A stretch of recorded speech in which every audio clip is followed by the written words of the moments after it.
Wani Vanakam.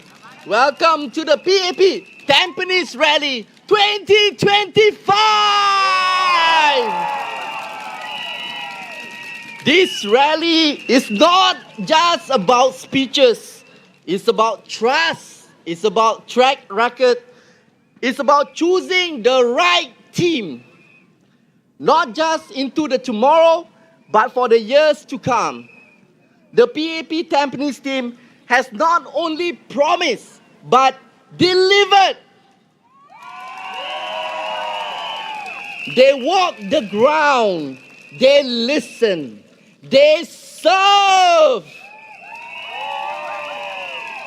They don't just say words.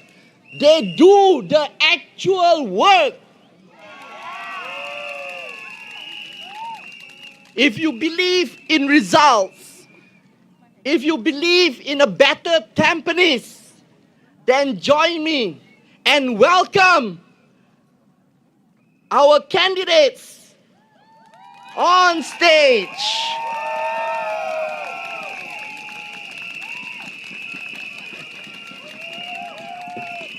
Hold on! Let me call them one more time. Okay, let's give them our loudest round of applause. Let's welcome our anchor minister, Mr. Masago Zulkifli, Dr. Ko Pukun, Mr. Bae Yam Keng, Dr. Charlene Chen, Mr. David Neo, and last but not least, Mr. Desmond Chu. Let's also give our loudest round of applause and support to our local speakers.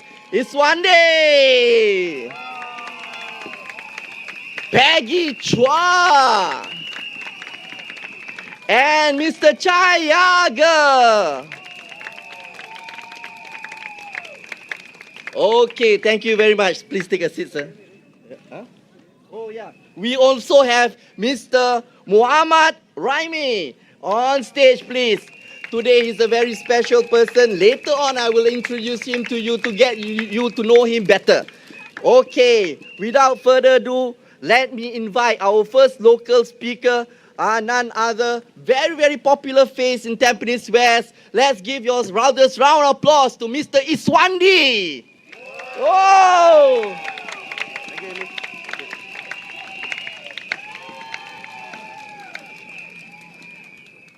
Selamat malam dan salam sejahtera kepada semua penduduk Tampines yang saya hormati. Nama saya Iswandi Wanhar, seorang rakyat biasa, lahir dan dibesarkan di tengah-tengah masyarakat berbilang kaum kita. Hari ini saya seorang suami, seorang ayah kepada seorang anak perempuan yang berusia 10 tahun dan seorang anak kepada ibu bapa yang berusia lebih 70 tahun yang tinggal bersama saya. Saya tahu bagaimana rasanya menguruskan keuangan keluarga, membesarkan anak dalam zaman yang sangat berdaya saing, sambil menjaga ibu bapa yang sudah lanjut usia. Saya memahami keperluan sebenar untuk pendidikan yang adil, penjagaan kesihatan yang mampu dimiliki, peluang pekerjaan yang stabil, dan suasana kejiranan yang selamat untuk anak-anak kita membesar. Sebagai seorang daripada komuniti minoriti, saya juga memahami pentingnya perpaduan, rasa hormat dan peluang yang adil untuk semua. Bagi saya, Tampines bukan sekadar tempat untuk kita tinggal, tetapi ia adalah rumah kita, tempat di mana rakyat pelbagai bangsa, agama dan budaya bersatu dalam satu bumbung. Kerana di Tampines, kita bukan sekadar jiran, kita adalah keluarga.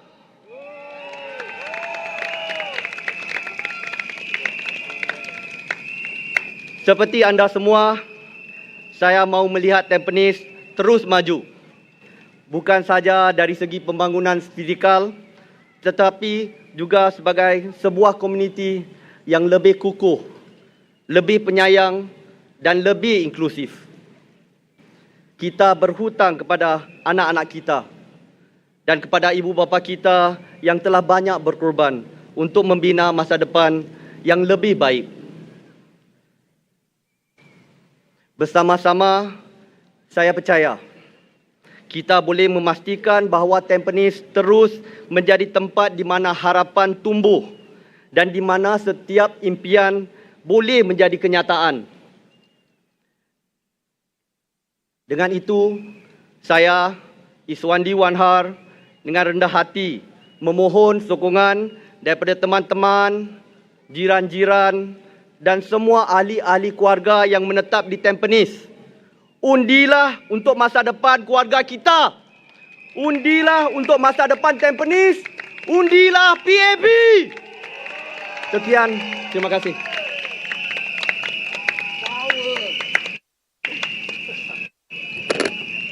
For a moment, I thought Iswandi would take over the job as an MC. Oh, power. Okay, next, right, we have Miss Peggy Chua. Very talented, very articulate, very young, very gorgeous.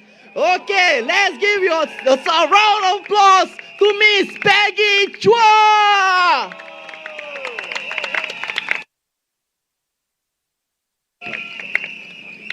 亲爱的淡滨尼居民朋友们，晚上好，我是 Peggy， 很荣幸今天能上来这里和大家分享一下我的心声。我从小就在淡滨尼长大，这30多年以来，我见证了淡滨尼的蜕变，从祖屋翻新、交通升级、设施的完善，例如 Tampines Hub、Tampines West CC， 这些都离不开 PAP 的精心策划与投入。我在2015年的时候就加入了 Tampines MPS 义工团队，我亲眼见证，而且感受到 PAP 议员们的用心服务，不仅是在为我们争取更好的设施升级，他们也很用心的帮居民们解决各种问题，关心我们每个家庭的需求，只为了更好的为我们服务。当新加坡人提起东部，一定会联想起淡滨尼。对我来说，淡滨尼能够像今天那么繁华、那么的美丽，离不开我们 Tampines 人民行动党议员的努力。这么多年来，反对党从未在这里为我们居民们做出任何贡献。今天他们说要来这里夺走淡滨尼，凭什么？当他们现在在跟大家说花言巧语，给我们空头支票，我们的 PAP 政府早就已经用行动来证明了。大家看看一下 Tampines 的今天。我想请问一下，有哪一个国家的政府可以做到十全十美？为什么那么多人提到新加坡，就会那么的羡慕？觉得新加坡是最好的，因为我们的政治安全稳定，透明度又高，所以支持人民行动党就是在支持新加坡的稳定与繁荣，也是在支持淡滨尼的持续发展。就像我们马尚高先生、马延庆先生那么多年为我们服务与帮助那么多户的家庭，如果我们失去他们，会是那么大的损失。我们作为淡滨尼的居民，作为新加坡的公民，面对未来的挑战，我们一定要团结一致与信任。国际局势充满不确定性，经济竞争日益激烈。我们那么小的国家，我们一定要更加的保持政治的稳定，才能持续发展。人民行动党拥有丰富的治国经验，能够带领我们面对挑战。而淡滨尼作为重要的市镇，更需要有强力的领导团队，确保我们的社区持续的进步。而且作为一位母亲，为了我们的孩子，为了我们的后代，我们得好好的对待这一次还有每一次的选举。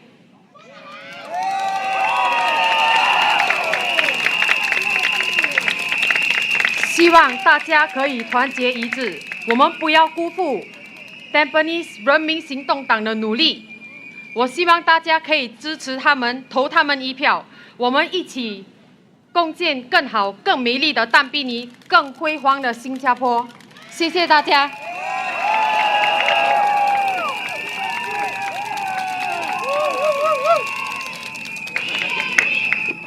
We heard from a lady.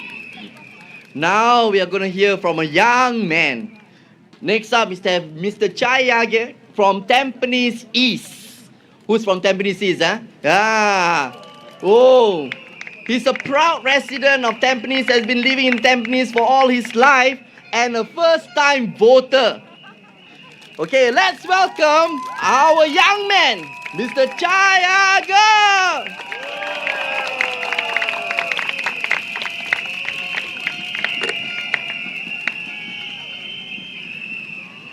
My fellow Singaporeans, I am not a politician. I am a resident. Who I am doesn't matter. What matters is that, like most of us here today, I've lived in Tampines for almost all my life. I did my primary and secondary school in Tampines, and even when I left for junior college and university, I always came home to Tampines.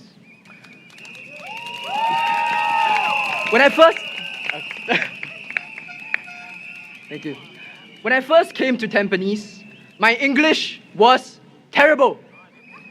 Neither of my parents were English educated, and we spoke Chinese at home growing up. We couldn't afford tuition, so I went to the Tampines Library every single morning, the old one near Sun Plaza Park. Because Tampines had a library, I went from failing English in primary school to the top of my cohort in secondary school and JC.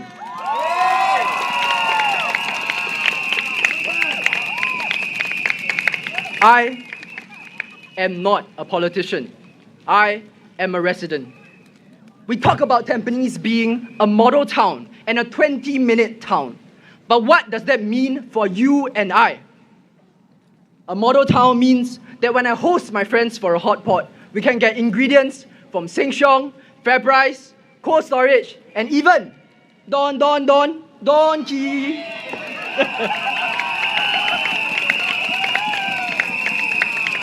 All within one traffic light.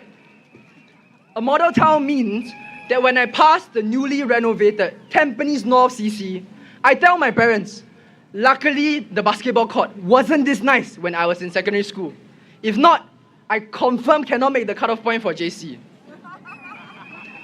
A 20-minute town means that when I dislocated my shoulder at 2 a.m., I was in the Changi General Hospital A&E by 2:15. A 20-minute town means that when I was stressed from writing my thesis, I could take a short walk and get some fresh air at our Tampines Hub or the new Tampines Boulevard Park.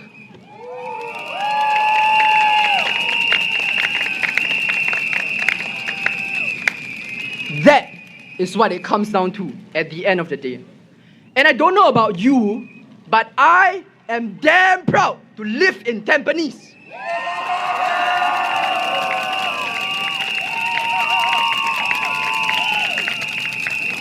I am not a politician. I am a resident. But residents form the heart of Tampines. In the time I've spent volunteering, I've been enriched by the people of Tampines. Be it seeing our Abang Bomba, meeting kids who tell me what they play on Mobile Legends or Roblox, or even our silver generation sharing with me how different Singapore and Tampines was like before my time. I am not a politician. I am a resident. But I know that none of what I've just described would have been possible without the PAP.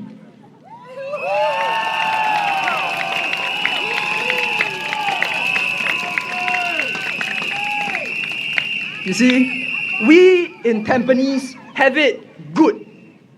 But this election isn't just about having it good. This election is about securing our jobs, our lives, and our future.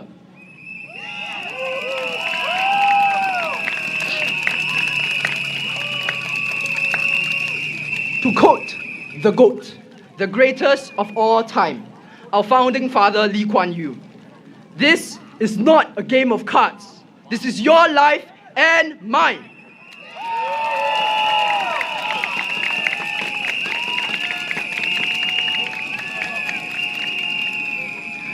There is a time and place to gamble, probably during Chinese New Year.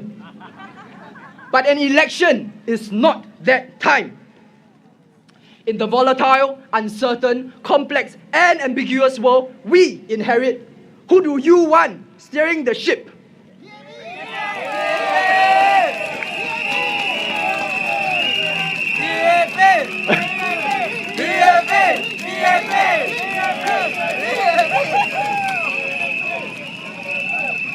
Much like yourselves, I vote the team with 66 years of experience, bringing us from a fishing port to a world-class passport.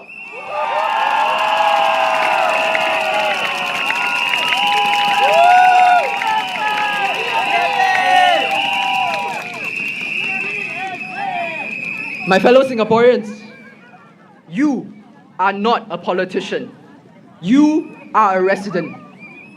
But your votes are what make our politicians. So vote wisely, make it count. Vote informed, make it count.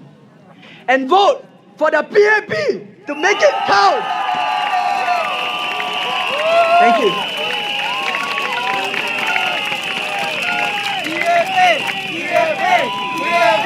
PAP! PAP! PAP! PAP! PAP! Wow! Well done, people. Thank you, Mr. Chayaga. That was very rousing. Okay. Next, we have our next speaker, Mr. Muhammad Raimi, who will now speak in his message in a sign language, a language of connection, a language of dignity, a language of inclusion. Let's give a warm applause to Mr. Muhammad Raimi.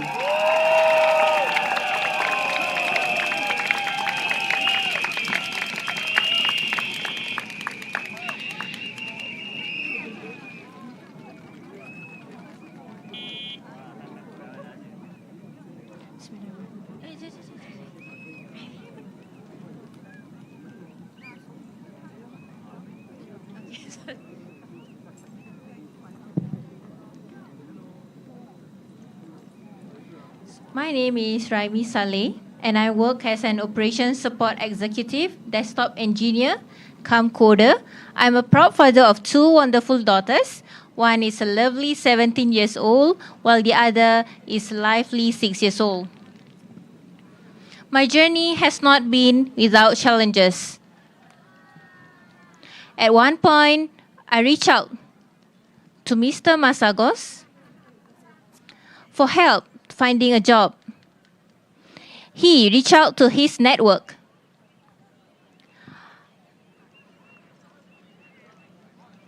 I was able to secure a position where I proved myself and grew my confidence. Later, when I was once again actively searching for job opportunities, Mr. Masagos came forward again. As a result, I caught attention of a reputable company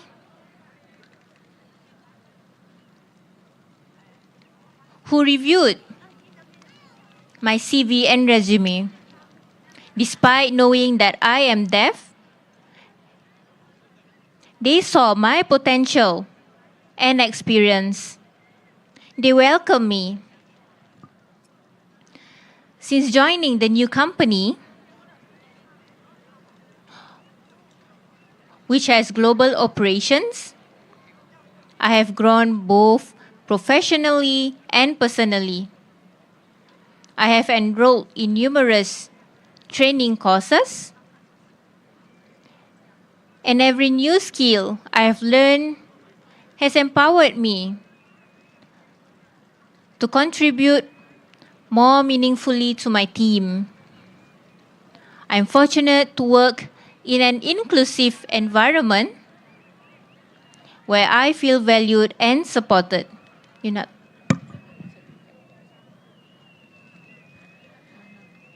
One of the ways that I give back is by sharing my sign language knowledge with my colleagues. I regularly create educational videos to help them better understand and communicate with the deaf community. It brings me great satisfaction to see how open and eager my team is to learn and connect. I remain incredibly grateful to Mr. Masagos for his past support. He helped me during a difficult period, and I continue to support and appreciate him deeply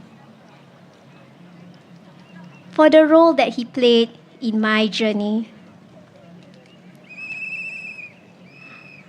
I am glad to be a citizen of Singapore, where accessibility to opportunities has grown and is something the PAP government is committed to improve.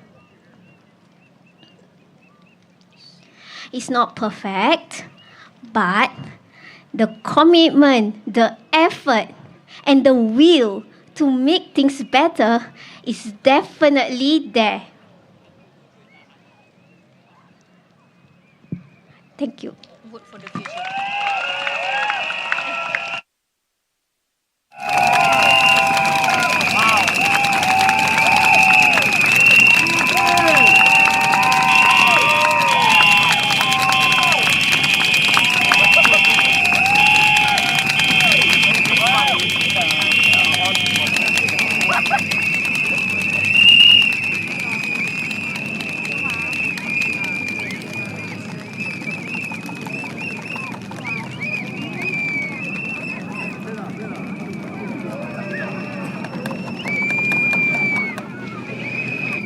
Okay, our next speaker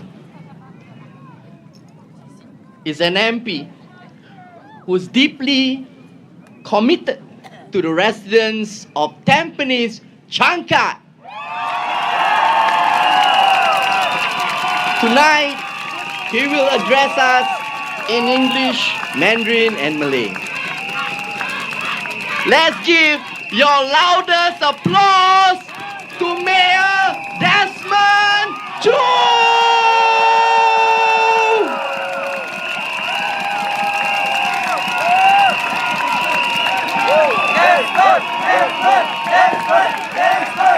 Thank you.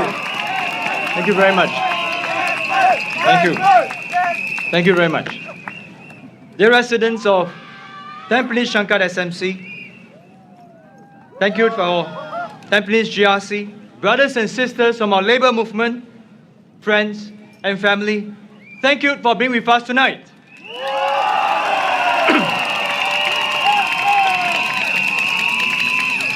Allow me to begin in our national language. Kawan-kawan dan penduduk yang saya hormati.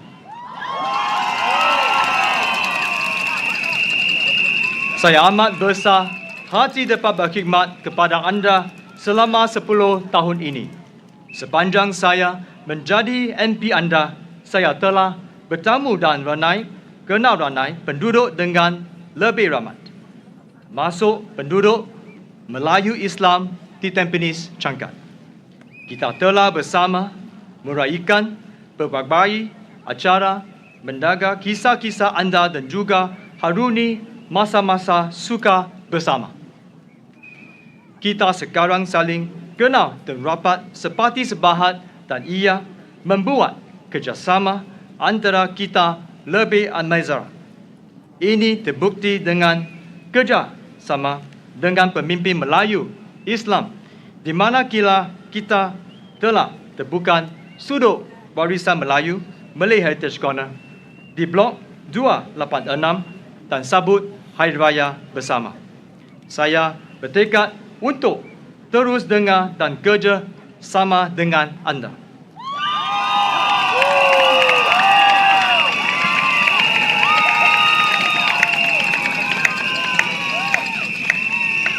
Marilah kita teruskan usaha ini bersama, saling mempercayai dan bersatu padu.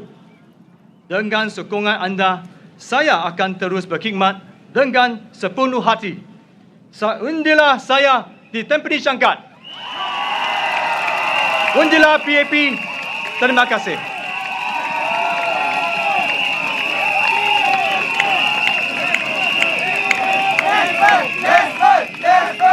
Thank you. Thank you. 亲爱的上虞居民朋友们，大家晚上好。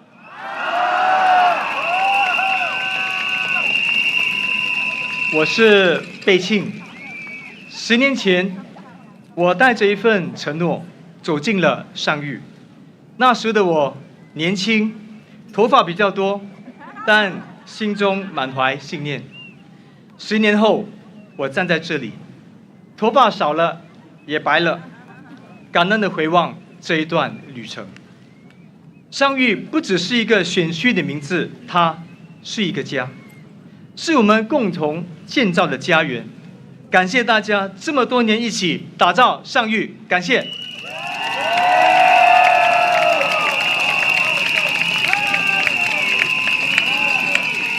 我记得在11街和32、33街，我们一起设下银色安全区，就是为了婆婆公公们可以安心过马路。我记得你们说，站着等孩子接送太累了，于是我们便在多个角落安装地铁座椅，用旧物新用，为大家撑起一个安心的等候角落。我记得2元开心早餐开始那一天，居民们笑着说可以省点钱了。这些点滴不只是工作，它是生命中最贴心、最真实的部分。那说起这个2元开心早餐，那最近引来了争议。有人问上虞居民们是否因为2元早餐而倾向于人民行动党。我不禁感叹，草率的一言不单抹杀了热心的咖啡店主的好意，他也玷污了花尽心思筹划爱心早餐的基层工作者。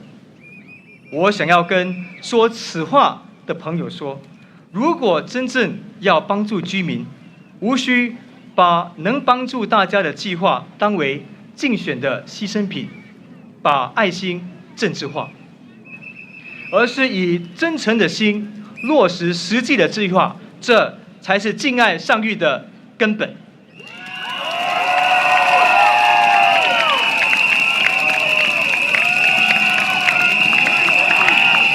我们也不会因为有争议而退缩，亲者自亲，我会确保爱心早餐继续帮助上虞居民。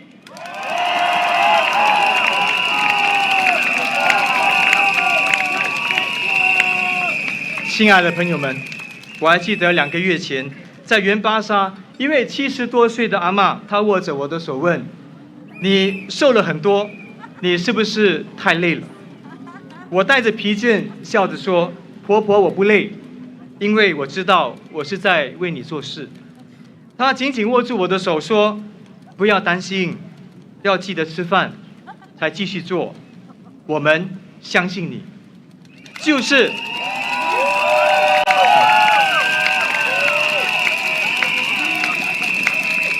是这一句“我们相信你”，让我走遍上虞的每一条街，让我在深夜里依然坚持把事情做好。心想，岂能尽如人意，但求无愧于心。虽然不能事事都能做得十全十美，但万万不能辜负上虞居民们的托付，这就是我的信念。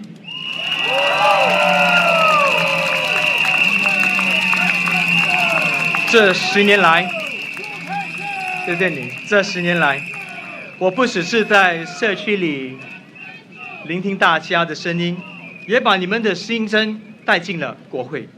许多长者告诉我，年纪大了要找份工作真不容易，有的工作太重，有的时间太不灵活，有些雇主甚至一听到年龄就说不考虑。我听在耳里，放在心里，更是在国会里为居民发声。我要争取更多适合为年长者身体情况和生活节奏的工作，不只是给他们一份收入，更是给他们一份尊严，一份继续参与社会的价值感。一个温暖的社会，应该让每一位愿意付出的长辈都有一席之地。经过了10年，上玉不只是我的选区，它也变成我生命的一部分，是我的情感的所在。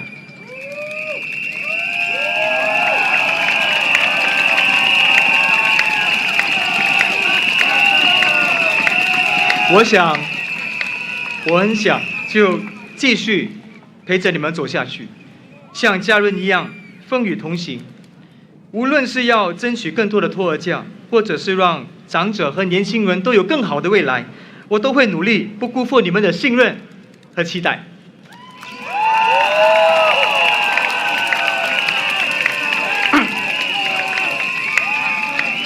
那现在是竞选期间，那我经常也听到有人说我们是新声音，我们是新希望，也有人说目前没有实际计划，考察才断定。但我想说，但比你与上玉居民的衣食住行必须摆在第一位。真正的信任，真正的关怀，是日积月累，风雨同行。真正的情感，不是在一时的热闹，而是长期的陪伴。这才是真正的上玉精神。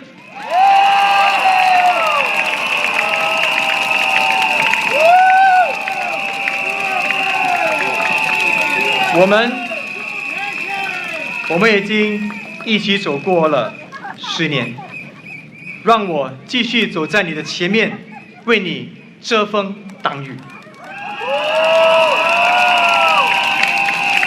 亲爱的上亿居民，你们的选票不只是一个选择，它是我们之间情感的延续，是我们共同故事的续写。请让我继续守护，为大家打造这个家，为我们打造我们的家。谢谢大家。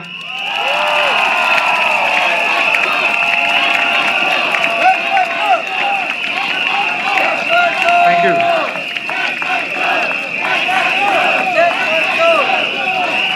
Dear residents, 10 years. We have spent many years together, walking this journey as a Tampines Shankar family. 10 years of listening, learning, working side by side, building not just infrastructure, but building relationships, building trust, and building our home. Tampines Shankar residents, we have built a special home together. It is a home with a strong spirit of mutual help. Every year, our Baju Kurung project helped 3,500 low-income residents. Every year, our project Joy Box, born right here in Changkat, brought warmth and care to over 2,000 who are ill or alone, reaching beyond our town to touch lives across Singapore. We enhance our infrastructure so that seniors have lifts for the overhead bridges, so that the weary of legs can have upcycled seats at the drop-off points. This home is special not because it is flawless. It is special because it was built with sincerity, effort, and a deep sense of conviction, working together.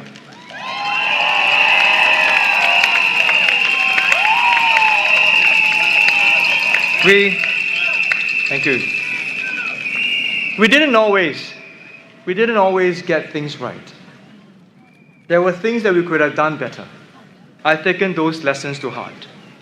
But what we have never lacked is a commitment to serve.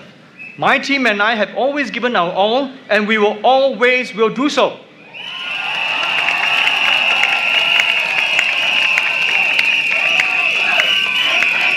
This home is special because it was built on a firm foundation of trust, genuine friendships and shared experiences. This home could be built only because we are united as one Changkat. We built this home together. We are better together.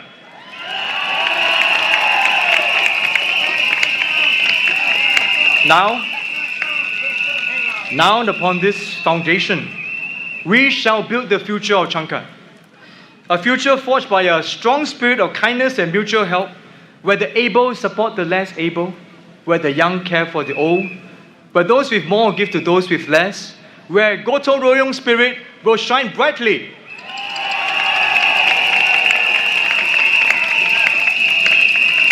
Together with Changkat residents, we will run a new medical consumables program so our seniors can subsidize adult diapers and milk powder. Our young families will receive relief through our Young Family Support Fund. Our youth will have subsidized sports training. And we will raise funds together for this project. In this future of Changkat, the spirit of volunteerism will burn bright. Our residents will mentor our next generation. Homework support is already happening. In this future of Changkat, our residents will shape parliamentary interventions through policy discussions, because your concerns deserve to be heard and acted upon. But more importantly, in this future of Changkat, we reject negativity and division.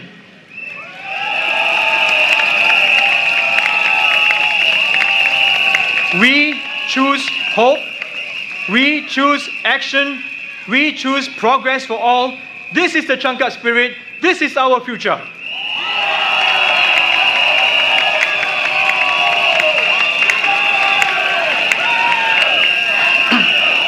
Thank you. Thank you. Can I ask all Tampines Changkat SMC, Tampines GRC residents to consider this? So what is this election about? It is not about casting aspersions or sowing discord. It is not about tearing others down without a plan of your own. This election is about choosing hope over hostility. It is about building up, not tearing down. It is about who you trust to stand by you today, tomorrow, and for the next 5 years.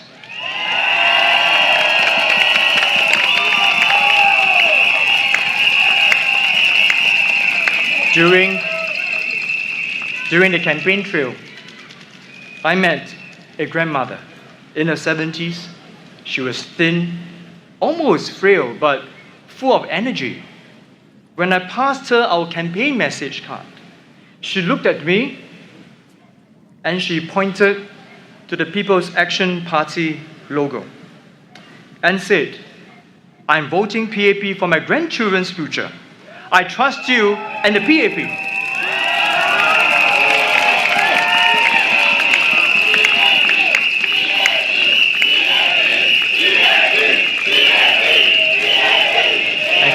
This is a heavy responsibility.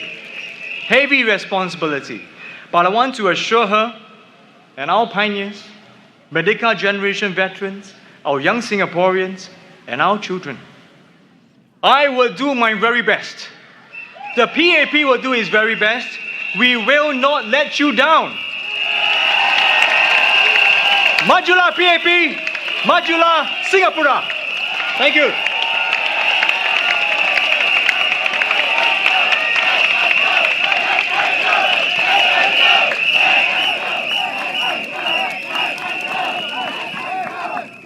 Fan club. Okay. These individuals next we have been instrumental in national initiatives, yet his heart remains firmly rooted in the community. This special individual brings both expertise and empathy to his role as a Member of Parliament for Tampines Central. Let's welcome our Senior Minister of State, Dr. Koh Poo Koon, who will now speak in both English and Mandarin. Give him a round of applause!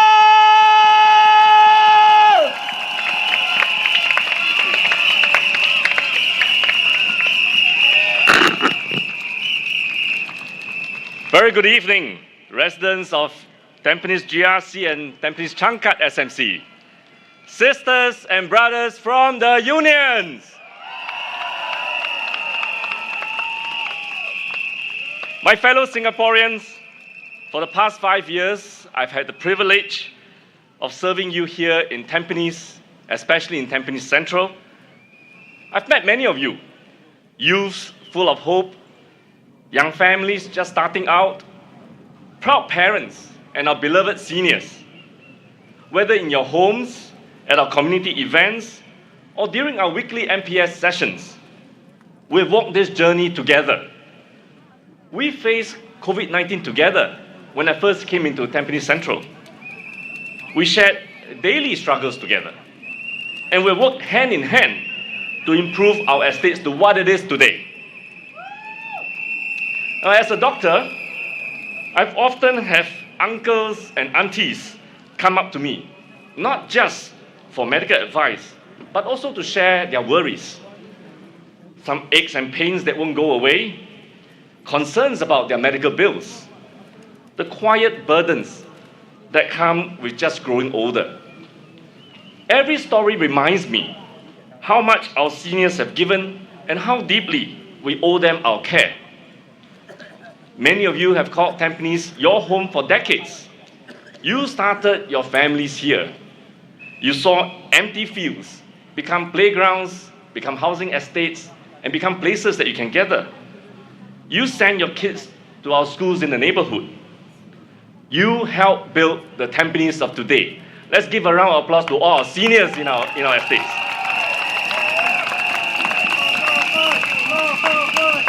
So that's why we launched Health Up at Tampines, a health program that brings regular health screenings and fitness activities right into the heart of our neighborhoods. And this is just the beginning. With volunteers, community partners, and fellow healthcare professionals, we will grow these programs so our seniors stay active, connected, and well. We want them to lead a healthy and a good life together.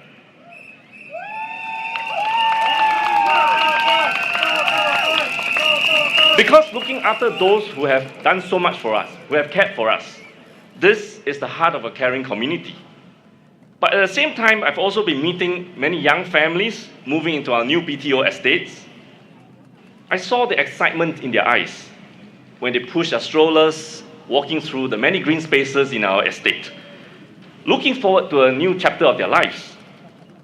We have worked hand in hand over the past many years to tackle the teething problems in our new precincts. From the smallest hiccups to the larger, bigger concerns, you spoke up and we acted. And now we look ahead with even more excitement to the upcoming integrated transport hub and the brand new, the CC, the community club that will be built at Tampines Boulevard.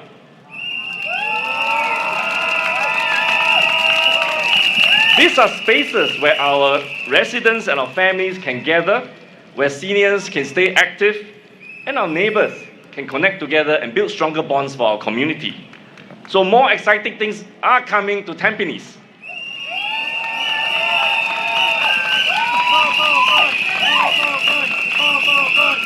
Now, when I met these young families, we've had many conversations. And oftentimes, you ask very thoughtful questions. You worry about the rising cost of living, as all of us are. And you understand that Singapore's inflation is part of a broader global situation caused by conflicts elsewhere. You know we cannot bring peace to the world on our own. And we can't keep global inflation out of our shores. It's not something that we can do or make the world become more peaceful just by our own effort. But you feel the strain of being sandwiched, caring for your young children, and looking after your aged parents. That's why the PAP government takes action to provide relief month after month. With CDC vouchers, cash payouts, YouSave rebates, and many much more. If you look at the MOF website, you see every month something is given to help you relieve the pressures you're feeling right now. We do this to help our families tide over this very difficult period. while waiting for the global situation to improve and to settle. Because real help matters, more so than just empty promises. And PAP don't make empty promises.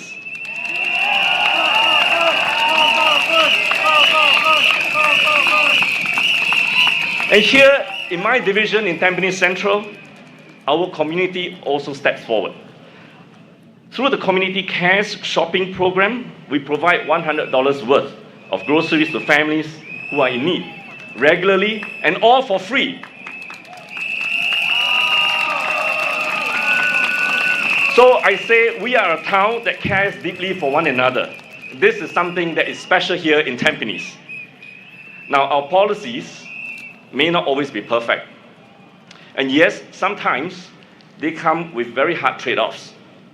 But we will always try our best to help those who are impacted by these policies. And just like how we will ask our doctors prescribing medications to us what the side effects of these drugs are, we should also ask the opposition. When they propose their proposals on their manifesto, we should ask them, what are the downsides in their proposals? We should not swallow what they are proposing to us without asking them these very important questions. Because policies are just like medications. There is no perfect medication that cures everything with no side effects. There are also no policies that solve all problems without impacting some other group. So I hope we will open our eyes and ask opposition. When they propose policies, they propose changes, ask them what it will cost all of you, what the impacts on other groups will be. Now, the PAP doesn't just talk about policy. We implement it.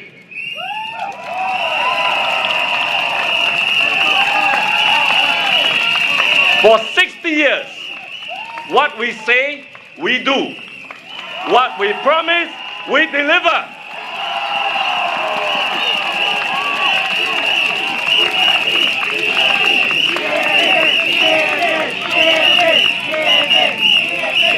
At our regular Kopi Kao chat sessions, I've had the chance to sit down with many of you, young couples, youths, working adults. We chatted over coffee, heart to heart, to hear what's really on your minds. You shared your worries, your hopes, and your ideas on how we can do better. And I want you to know that I'm listening. That's why I will be expanding these Kopi Kao chat sessions, so that more of you can join in and participate in this conversation, so that I can better understand the challenges you face, and also take the opportunity to explain some of the thinking behind the policies we're implementing. Because this is how trust is built, not just through speeches, but through real conversations, through mutual understanding. That's how a doctor wins the trust of his patients, by having a conversation, helping you to understand. We don't do it like the opposition, telling you all the good things, trying to shove all their medications down your throat without telling you the consequences. This is how we strengthen our social compact. It is how we stay responsive to the people we serve, not just prescribing the medication and the policies, but keeping a close touch, understanding the impact of those policies, making adjustments to the dosage, calibrating it, so that you get as much of the good benefits as possible without suffering too much from any of the side effects. And together, we listen, we learn, and we progress.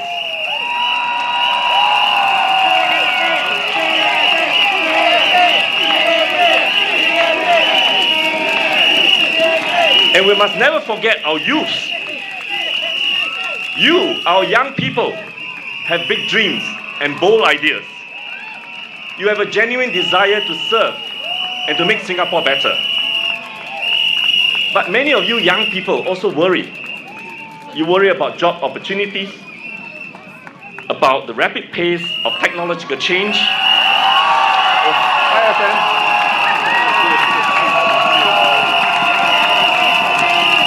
SM Lee, everyone.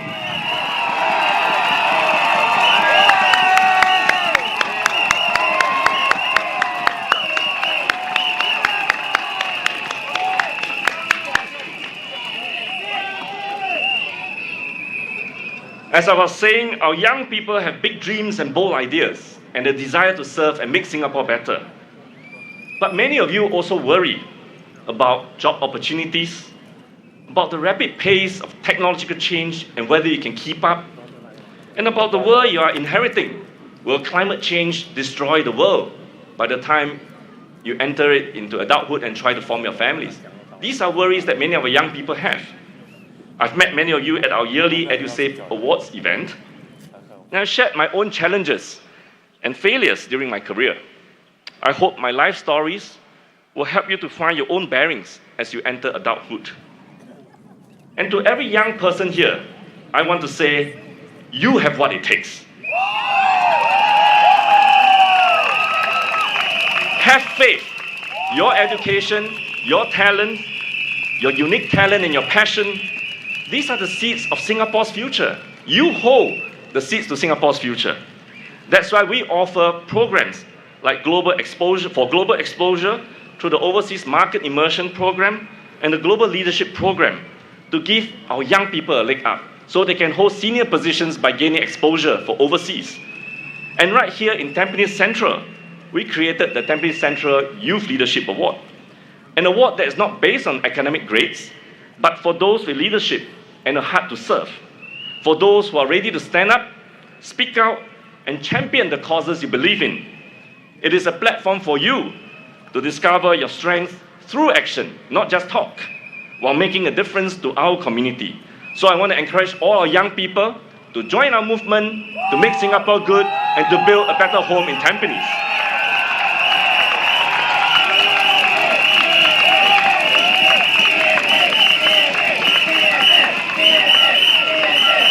My dear residents from Tampines, when we care for our seniors, support our families, and believe in our youths, we do much more than just roll out programs. We weave a stronger social fabric. This is how we build a caring community, and this is what makes Tampines a model town.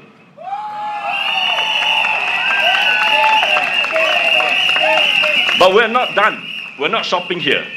Our next exciting project, the revamp of Tampines Central Park, was designed with ideas given by all of you residents, incorporating features into the design. Very soon, once we are done with revamp, you will see new exercise stations, an obstacle course for the more adventurous, a dog run with new equipment for our furry friends, separate paths for runners and cyclists, a new performing stage to host our community events, and extra water points to keep you hydrated when you're exercising. This is the Tampines way, listening, acting, and building our town together.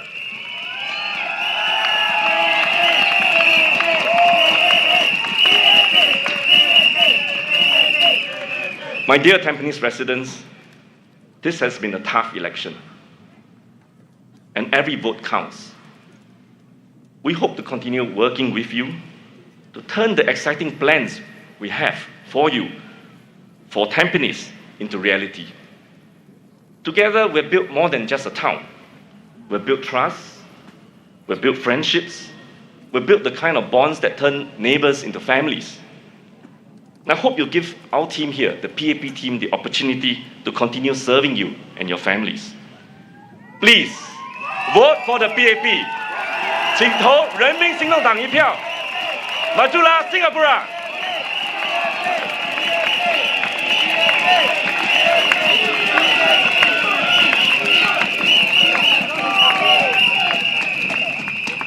Ladies and gentlemen, Tampines residents, are you ready? Tonight, we welcome a man who has led our nation with courage, clarity, and conviction. Even as he passes his baton, he remains by our side, standing with the next generation, standing with us, Singapore! So, Tampines, let's show our respect, let's show our appreciation, let's show our love, let's welcome Senior Minister Lee Hsien Loong!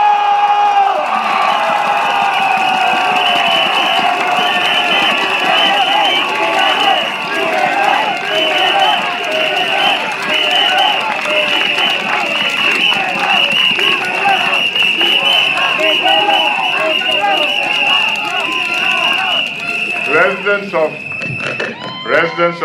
Tampines GRC,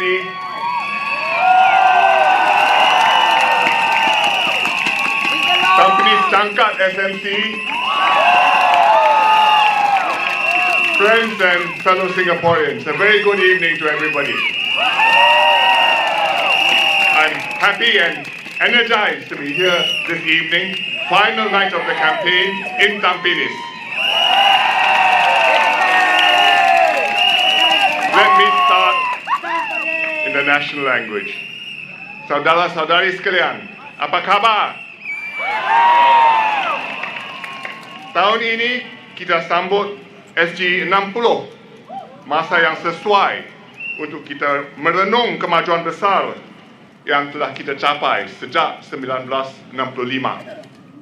Bersama-sama, kita telah mengubah Singapura, kembangkan ekonomi kita, bina kediaman yang dibanggakan rakyat Singapura, sediakan sekolah yang baik dan pendidikan berkualiti tinggi untuk anak-anak kita.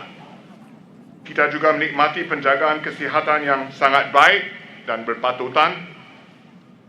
Sistem pengangkutan awam bertaraf dunia dan kita telah meningkatkan taraf hidup kita dengan pesat. Inilah kemajuan yang dinikmati oleh semua rakyat Singapura, termasuk masyarakat Melayu. Syabas!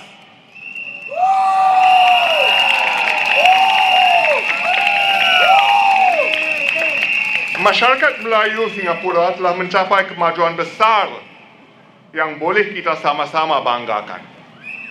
Pencapaian pendidikan dan pekerjaan bertambah baik. Sememangnya masyarakat Melayu telah manfaatkan sepenuhnya peluang untuk penuhi potensi anda dan mencapai aspirasi anda. Kemajuan anda sangat ketara berbanding negara maju dan juga berbanding masyarakat Melayu di tempat lain. Dengan kita saling bekerjasama, pemerintah juga telah meluaskan ruang yang dimiliki oleh masyarakat Islam untuk laksanakan ibadah anda. Kita akan membina Kolej Islam Singapura.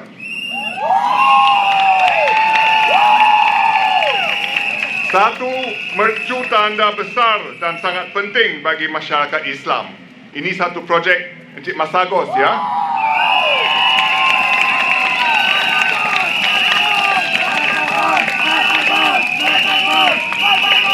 Program pembinaan masjid juga berjalan terus. Satu masjid baru akan dibina di sini, di Tampines North, dan satu lagi akan di tengah, di sebarang barat Singapura, sebelah barat Singapura. Saya gembira melihat bagaimana masyarakat Melayu Islam kita berkumpul untuk bantu mereka yang memerlukan. Sama ada mengenai isu domestik seperti memperkasa keluarga bergaji rendah dan membantu kanak-kanak dalam pelajaran, atau mengenai isu luar seperti bagaimana orang Melayu bersatu dengan rakyat Singapura yang lain menyiapkan bantuan kemanusiaan di Palestin. Semua ini kita dapat capai kerana orang Melayu menyokong dasar-dasar berbilang kaum pemerintah sejak awal lagi. Marilah kita tingkatkan kemajuan yang kita capai bersama setakat ini. Pemerintah akan terus bekerja rapat dengan semua kumpulan kaum dan agama, terutama kaum minoriti. Inilah cara kita meluaskan ruang bersama dalam masyarakat majmuk kita dan kebaikan semua. Ini akan diteruskan dengan pasukan 4G kerana ini adalah prinsip atas dalam pendekatan politik Parti Tindakan Rakyat, PAP.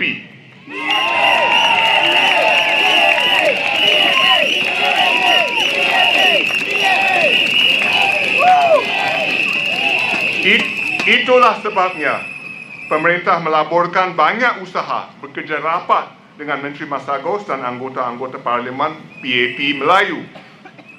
Misalnya melalui Mendaki untuk terus berkukuh pendidikan dan pembelajaran sepanjang hayat, lifelong learning. Melalui M Kuasa 3 untuk menggerakkan kumpulan Melayu Islam supaya sama-sama memperkasa masyarakat. Semua usaha yang berat ini berjaya membantu menghuraikan isu-isu sosial yang masih dihadapi orang Melayu. Sebahagian besar keluarga Melayu Islam berada dalam keadaan baik. Namun, mereka masih ada kebimbangan. Kebimbangan tentang kos sara hidup, perumahan, sama dengan keluarga Singapura lain. Keluarga yang lebih muda pula bimbang tentang isu-isu membesarkan anak-anak mereka. Keluarga yang lebih tua pula bimbang tentang isu persaraan. Pemerintah akan berganding bahu dengan anda untuk sama-sama tangani isu-isu ini. Kami akan berusaha untuk tangani kebimbangan dan aspirasi anda, serta ambil kira perspektif dan keutamaan anda dalam dasar negara kita. Saudara-saudari sekalian, semua pencapaian yang kita nikmati selama ini ialah berkat hasil kemakmuran Singapura.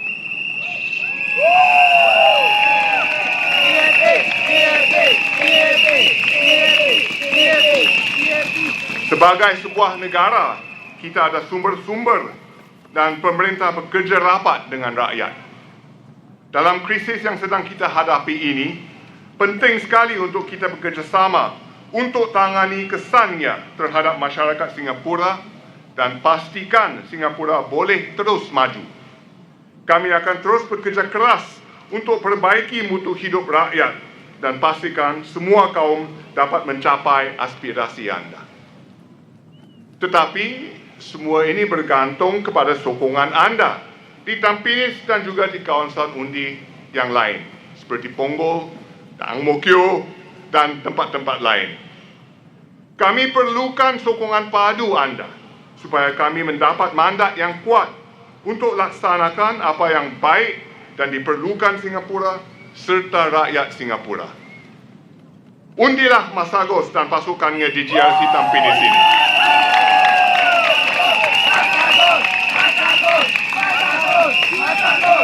Undilah Desmond Chu di Tampines Cangkat SMC.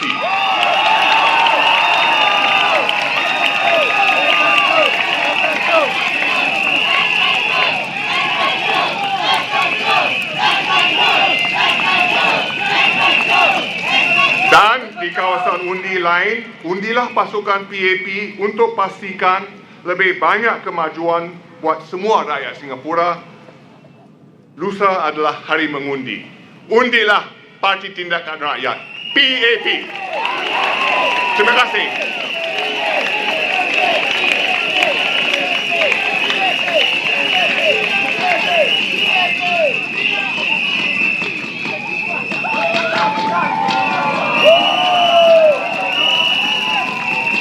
Kewe Tampines 的居民，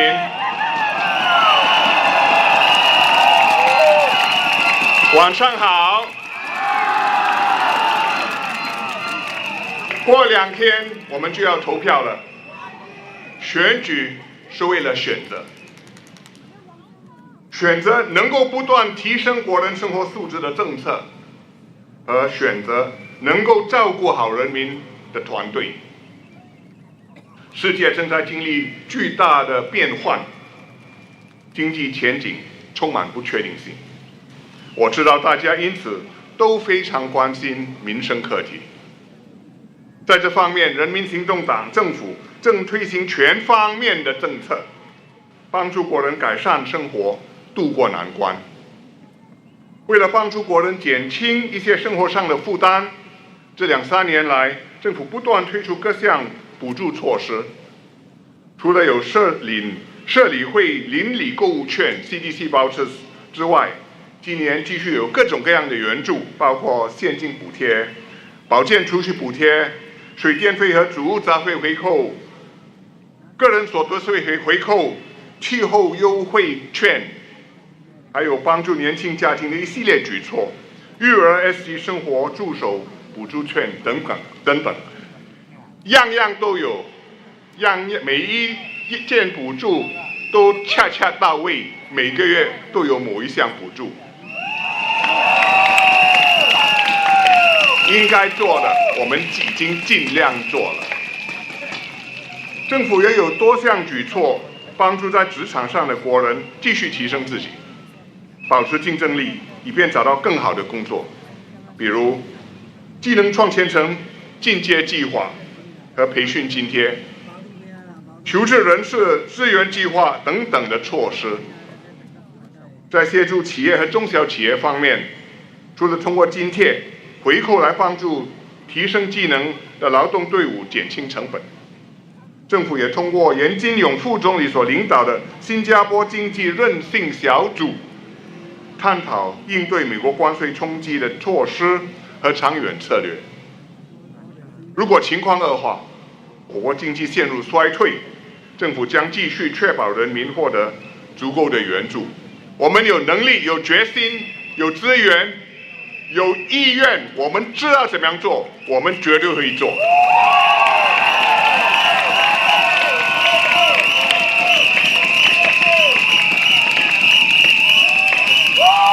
当然，我们也了解国人在其他方面也面对不少压力，包括夹心层育有年幼子女的年轻父母，同时也要照顾好日益年迈的父母，一家大小都要照顾好，不容易。年长者，我们现在为数不少了，你们非常关注退休生活的保障，你们也希望保持身体健康，保持活跃，不希望孤独地度过晚年。在医疗保健方面，有了新的医药、先进的治疗方法，但是这些新疗法经常都会昂贵，因此近年来我们也在多方面加强了对新加坡人的支持。在住房方面，政府在过去的2-3年来加快步伐兴建主屋，让年轻夫妇能够更快地拥有自己的家。我们为家长提供更多托儿服务，也调低了学前教育的学费顶线，很多家庭的学费都下降了。从今年4月1日起，我们提升了终身健保计划给国人所带来的医疗费保障。从明年起，大幅度增加年长者长期护理服务的津贴。所以这些都是人民行动党的政策，以实际行动来照顾好国人。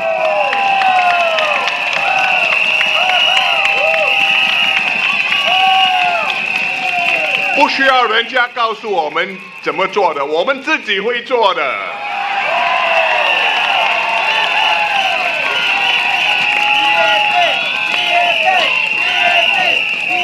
为了实行这些政策，我们必须有足够的资源。尤其我们的人口迅速老化，年长人士的医疗保健开支会持续上涨，所以政府不得不调高消费税，以确保我们能够持续援助国人，在你左右。反对党说你不需要这么做，因为政府钱很多。他们敢这么说，是因为他们认为讨好选民为先，其他后果他们不用负责。他可以开支票嘛？你政府必须支付。你政府，我告诉你怎么做，你问我，我问政府，政府负责，多么简单。我也会做反对党。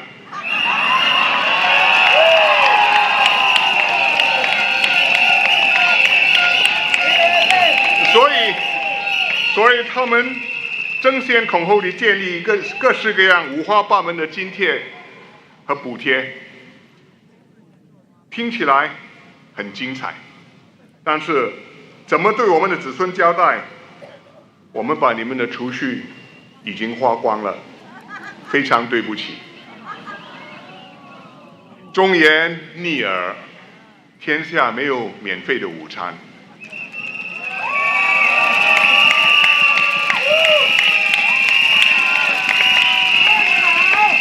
每一代国人的持续需求，应该由那一代的国人担当。我们的储备是先辈们，是世世代代新加坡人的血汗钱，共同努力筹集起来的。是在大风大浪的情况下才可以应用的法宝。国人能够熬过官兵疫情的那几年，就是因为我们有足够的储备来遮风挡雨。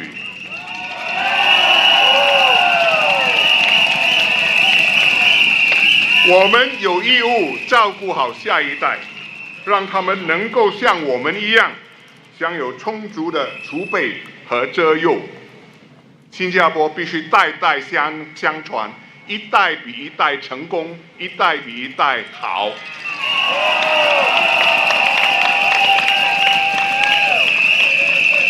政府是经过慎重的考虑才决定调整消费税的。我们当然很清楚它对国人所带来的影响，因此我们也推出了消费税补助券，照顾好中等和低收入家庭，替他们应付消费税的上涨。我希望选民能够理解，因为选民给了我们委托，政府必须尽力照顾好人民，也有责任保护人民的长期利益。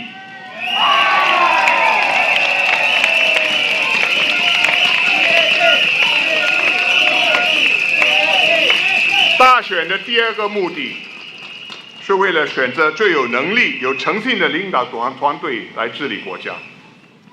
要克服眼前的挑战，我们必须拥有一支强劲、有能力的领导班子，才能对症下药，落实政策，与人民携手度过难关。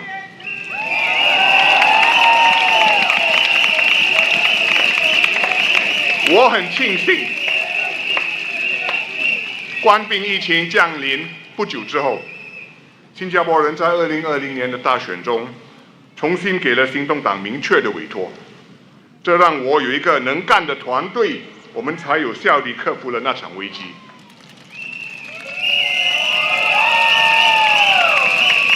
反对党说，必须有更多的反对党议员才能有效地监督政府、制衡政府。如今国会里已经有12位反对党议员，也有反对党领袖。在多数行动党集选区里，领队的是一位资深的部长。如果行动党再失去几个集选区，这肯定会削弱政府的办事能力，政府为你办事的能力。在这动荡不安的紧要关头，我们尤其靠继续引进投资，继续创造工作机会、就业机会。但是在这个紧要的关头，投资尤其不容易得来。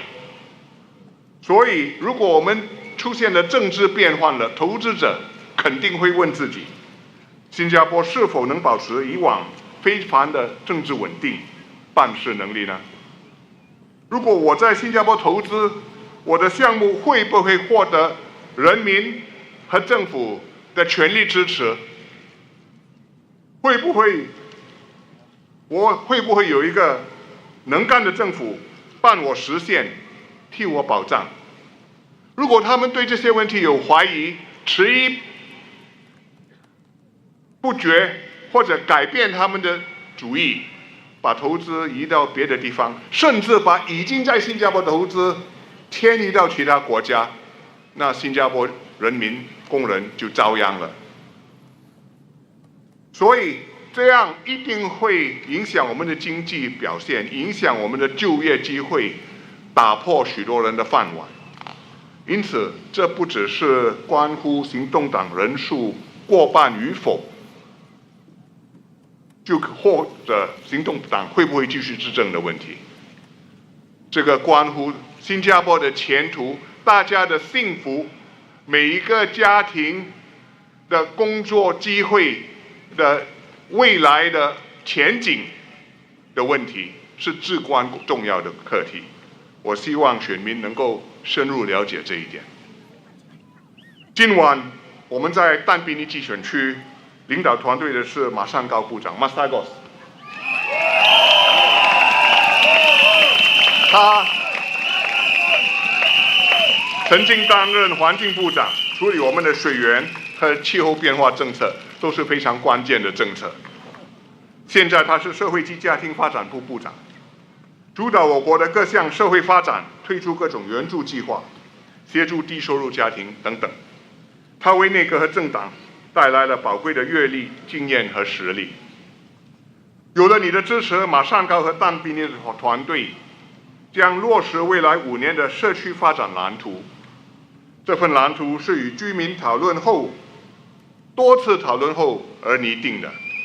希望你们能支持人民行动党，完成大家的梦想。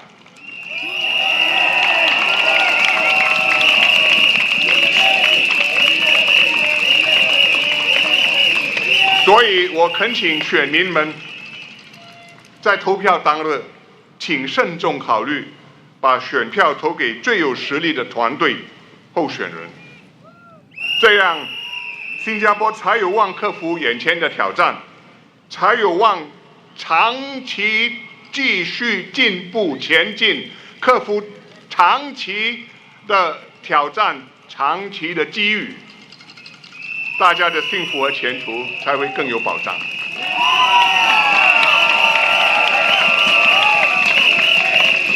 请继续支持我们，给人民行动党明确的委托，让行动党继续照顾好但宾尼，继续让新加坡繁荣。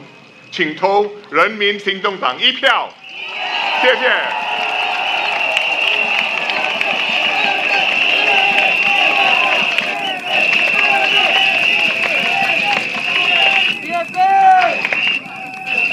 Good evening, everybody.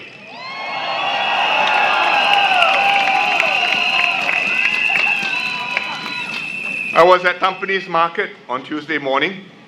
I wanted to lend support to Masagos and his PAP team contesting here in Tampines. Dr. Charlene Chen, David Neo, Koh Poh Kun, Bayam King, and also Desmond Chu.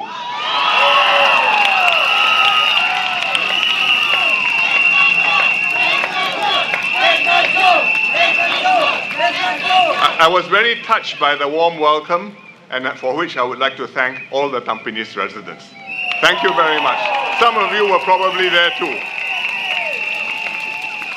The team has a good mix of experience and fresh talent, and I ask you, please vote for them. I have fought many elections since my first one, 1984. 40 years ago.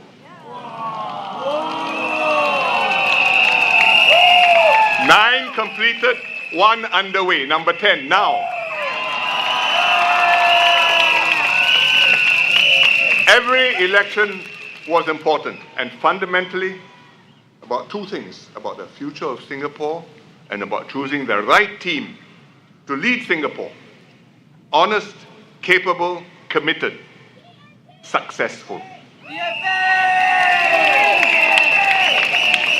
It was like that in 1984 when I still had black hair. It is like that today. It has not changed. In every election since independence, voters have returned the PAP with a clear mandate. So far, it has enabled the PAP government to deliver to you jobs, progress, security. And the results speak for themselves. I just list a few. Ask yourselves, how did we raise per capita GDP? From 1965, $500.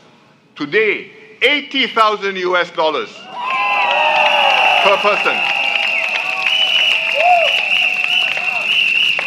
Why do our kids have such abundant education opportunities and the best maths and science PISA scores in the world?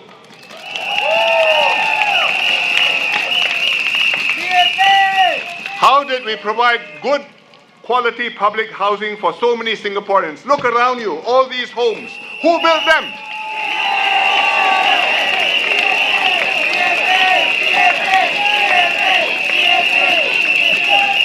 How did we build a healthcare system that is both world-class and affordable? Probably unique in the world. Why is the CPF rated as one of the most effective social security systems in the world?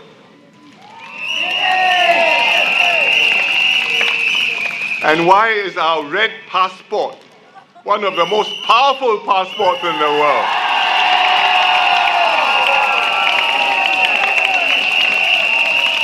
It is because Singapore has performed exceptionally for you. And it has performed exceptionally not just in these item areas, but also when we encounter crisis. For example, COVID.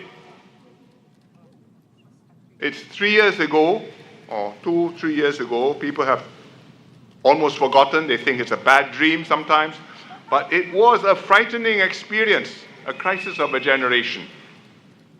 And we mounted an exceptional national response. Thank you, Singaporeans.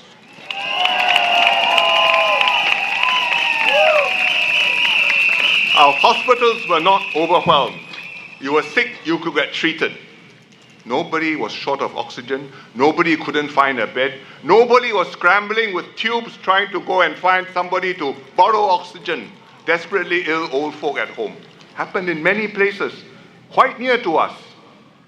Not in Singapore, not in PAP Singapore.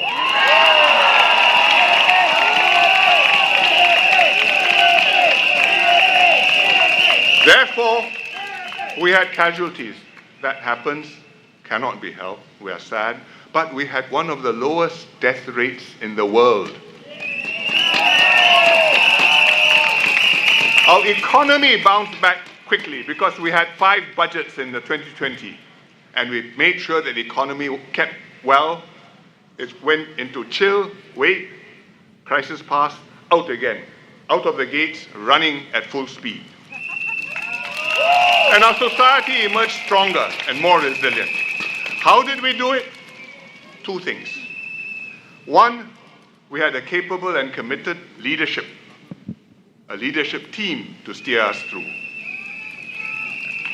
We had a multi-ministry task force chaired by Lawrence Wong and Gan Kim Yong.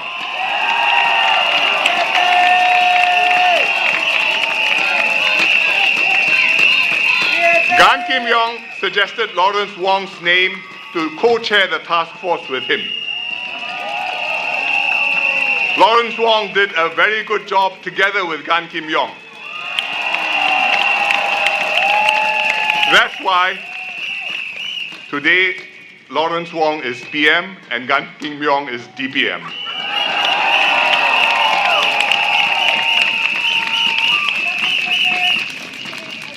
And they made sure that everything worked. Hospitals didn't get overwhelmed, secured vaccines early, got everybody vaccinated quickly, efficiently, without panic and without scramble.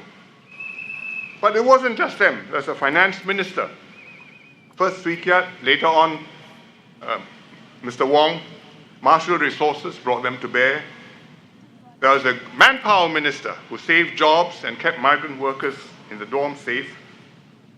A good trade minister, making sure we would get our food, our chickens, our eggs, our fruits, our meat, our fuel, and our supply lines were kept open. A good defense minister, able to have a SAF ready to be deployed and to help tackle the crisis. And David Neo, then wearing uniform, was one of the people in the middle of it. Good MPs on the ground, explaining government policies to constituents, taking care of them, resolving the issues, seeing them through the crisis. People like Desmond Chu, Bayam King. We were there for you. That's the first thing. Secondly, Singaporeans placed their trust in the PAP government. And we lived up to that trust. I remember during the circuit breaker, when there were thousands of cases in the dorms and things looked very worrying and possibly bleak, people were scrambling and a little bit disheartened that they may not be catching up. I gathered the cabinet ministers. I told them, we are in a crisis. Your job is to do the right thing by Singaporeans, tackle the problems, minimize the dangers, keep Singaporeans safe. Do the right thing.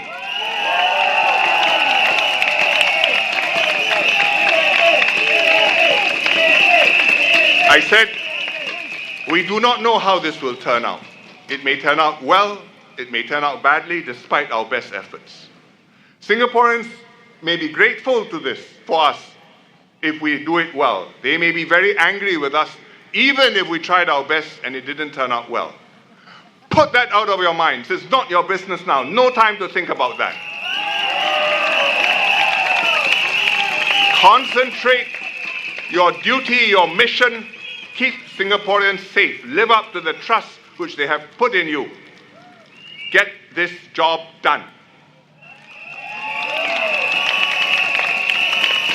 And they did. And we settled the dorms. We came out. I called elections as soon as possible because I wanted a clear mandate, knowing that there were many twists and turns to come, many more hard decisions to make. And thankfully, we got a clear mandate in that election, and we were able to get through COVID and come out intact, in fact, with our cohesion, with our trust strengthened. That's because you've got an extraordinary country and an extraordinary people and an extraordinary government. You just substitute 2, 3 key members and throw out. You can still do that. It depends on the team. And we had the team at the right moment, and fortunately the team delivered for Singapore.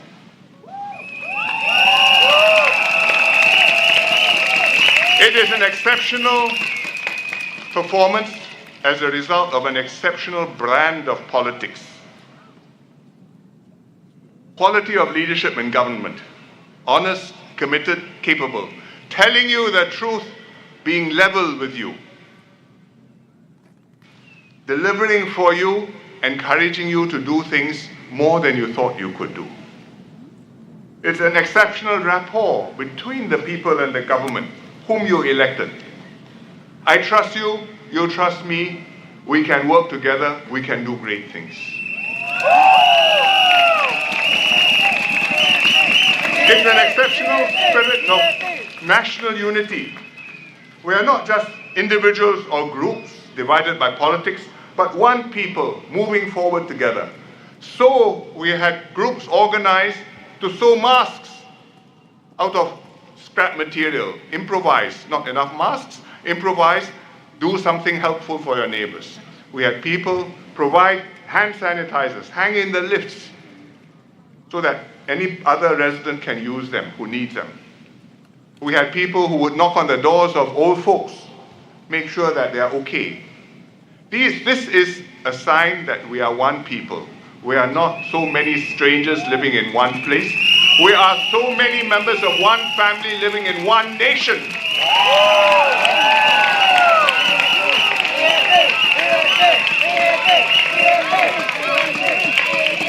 It's extraordinary. It is not a natural state of affairs.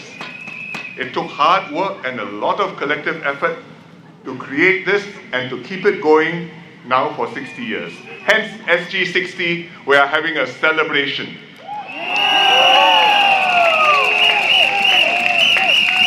We needed good people to be elected time and again into government, and renewed new generations of promising people to come in and prove themselves and to induct further new generations. And they needed to work hard and deliver and earn the trust of Singaporeans. But we have now kept this going for 60 years. In Chinese, they say, 一个甲子. 60 years, one zodiac, big cycle, almost 3 generations of people. We have to keep it going for as long as we can.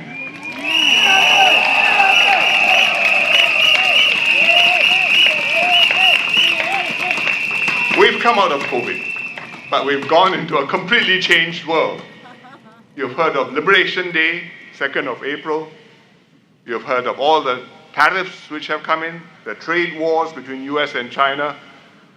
People talk about a new world order. Actually, there's no new world order. The old order disappeared. The new status is disorder. And we hope one day an order will come, but for now it's disorder, chaos, confusion, and bad news for small countries like Singapore. So we need the strongest possible team to head off these unprecedented challenges. We need a government with a clear mandate to act effectively on your behalf, to secure your interests, to tackle all our domestic issues, cost of living, housing, healthcare costs, stress, work-life balance, and everything which Singaporeans worry about. And we need to secure investments and jobs for Singaporeans. Because if we don't have jobs, if we don't have economy growing, I think everything else is much harder. But unfortunately, getting investments and jobs is going to be much harder than before. First, all the MNCs are holding back, unsure what's going to happen, hesitating, wait and see. So the numbers of investment projects are already less. Secondly, with the disruptions and the confusions, they will think very carefully, where do I put these investments? And they will ask themselves, if I put it into Singapore, how stable is the government? How much support does the government have? How capable are the ministers?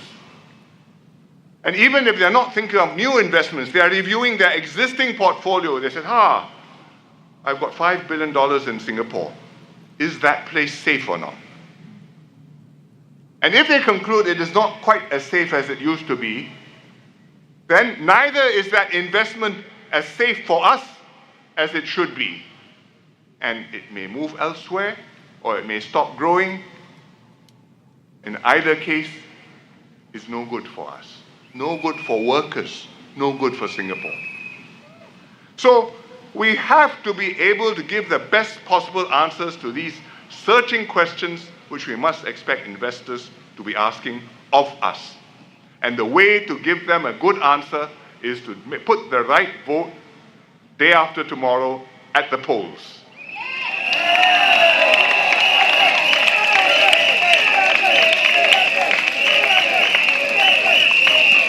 Investors are not the only ones who look at us and scrutinize us. Other countries do too. We have to hold our own internationally. We are a small country. People can easily forget to invite you to a meeting. But we get invited to meetings because they hold us in some regard, and they hold our leaders in some regard. But when we meet at meetings, we assess one another. I read my brief, he reads his brief. My brief tells me about his politics.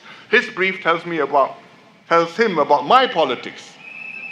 And I read the brief will say, he looks okay, but he's got a very difficult election coming up, or he has just had a very difficult election and somebody is challenging him, and he may not be here in a few months' time. We meet. I say hello, he says hello. We are very polite to each other.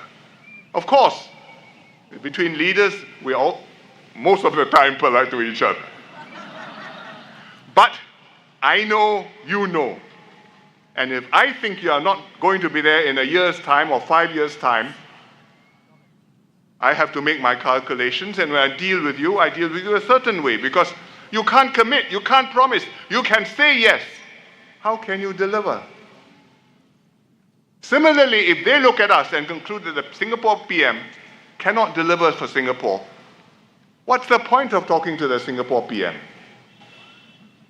So, what happens within Singapore, the elections, their results are being watched very carefully by investors, by foreign leaders, and will have a big impact on Singapore, on your lives. And therefore, please make sure that we send the right signal internationally.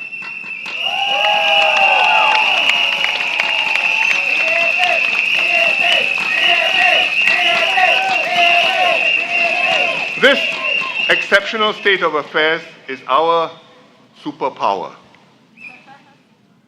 Other people can see it. Can they imitate it? You try. Cannot.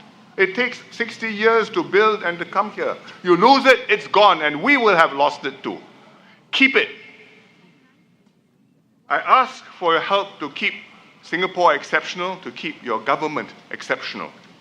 Not to reward the PAP for anything which it may have done, but for your own sake, because to deal with this world, to succeed in this world, you need an exceptional team and an exceptional quality of government.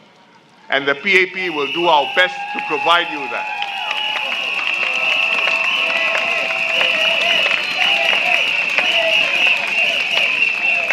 The opposition asks you to vote in more alternate voices, just like most other democracies in the world. Yes, opposition parties and opposition MPs have a role to play. That's the way our democracies work. And the PAP accepts that opposition MPs will, for the foreseeable future, be in the parliament. They are here to stay. They are not going to disappear. We fight in every constituency, including the opposition wards. We know that we have a tough job. We fight, and we expect that they will still be there after the election in quite a number of places. So we welcome alternative voices to speak up. We listen to all of them, and if they make sense, we will take the views in wherever they may come from. But if we become an ordinary country, an ordinary democracy, then our performance, I can tell you, will become ordinary. And you'd have to be prepared for that. And if our performance is ordinary, many of the things we have gotten used to, the quality of education, the quality of housing, the quality of healthcare, the quality of government, the standing in the world, your red passport will not be the same as before. So there are no lack of examples of what can go wrong in ordinary democracies. It doesn't mean if you have more opposition MPs, everything becomes fine in the country. In fact, more things can go wrong. You have divisions, you have factions, you have constant turnover of leaders. Your policies chop and change. One government comes in, he says, I join climate change, I subscribe to that. Next government comes in and says, I leave the treaty. Next government comes back, maybe it joins again. Where is the country going to go? How can I calculate on you? There'll be no long-term plans. So if big countries do this, well, maybe they muddle along, one day they come out from the troubles. If Singapore does this, we go into these troubles, we will never come out. It would have been very different the last 60 years, and we would not have made it here today. Why am I emphasizing this time? Because this election is so hotly contested.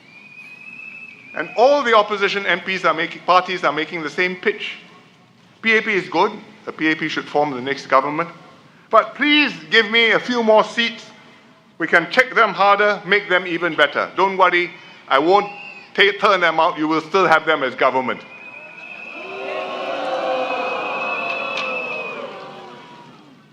And some Singaporeans have bought into this argument, believing that we can have our cake and eat it. And therefore, we have a tough fight in many constituencies. And many experienced ministers and MPs face intense contests, as well as quite a few promising new candidates. So this year's election outcome makes all the difference for our future. It's not whether we win a few more seats or a few less seats for the PAP. Just suppose we lost a few more GRCs and a few more ministers and promising new MPs. What signal would we be sending to the world? What would happen to our chances of seeing through these troubles safely? How would this help us to protect jobs, secure fresh investments, make better plans, build a better future for ourselves? Please think about all these. Tomorrow is cooling off day. Wake up calmly, think about it calmly before you vote on Saturday.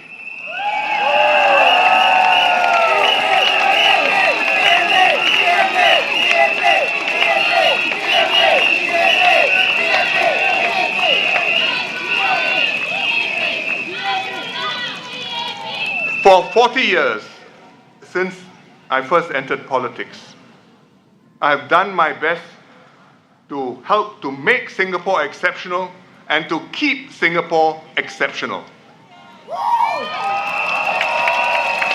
And I ask you, please, to help me and to help PM Lawrence Wong and his team keep Singapore exceptional for as long as we can.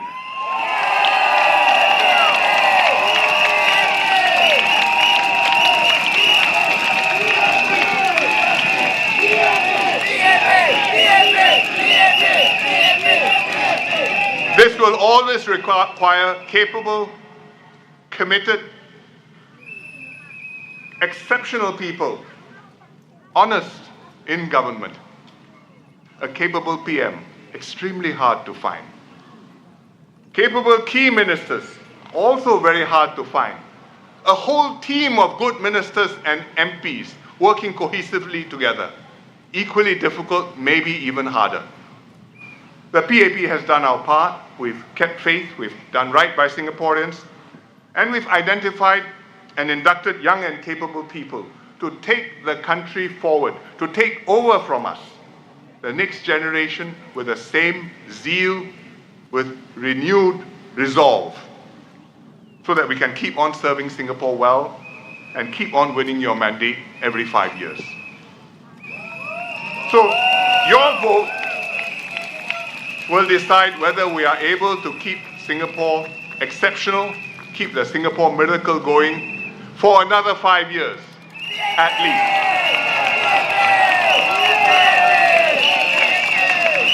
Help us to do this, just as our predecessors and our forebears worked together to do this, so that our children and our grandchildren can inherit a much better Singapore than we have been able to have. And let them take our nation forward for many years to come. Thank you very much, and Majulah Singapura.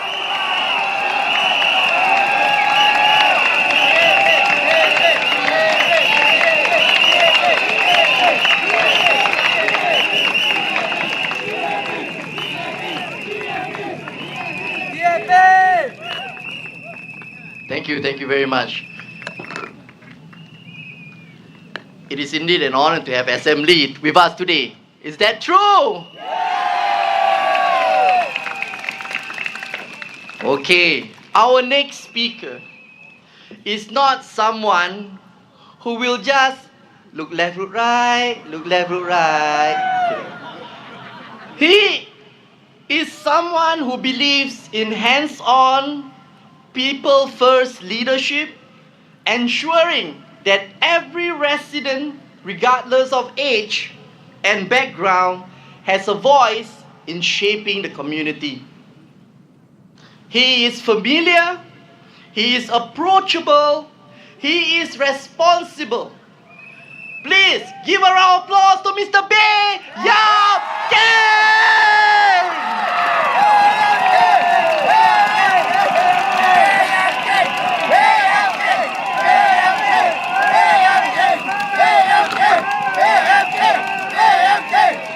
Dear residents, friends, and fellow Singaporeans,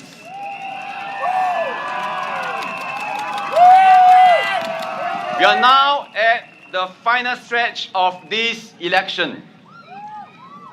On Saturday, you will make a choice about the team, the kind of team you want working with you in Tampines.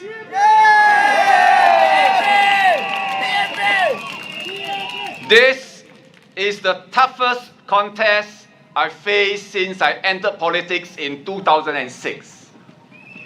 And I do not take for granted that we will be re-elected. So I want to make a personal appeal to you, to let us continue to work with you and to work for you.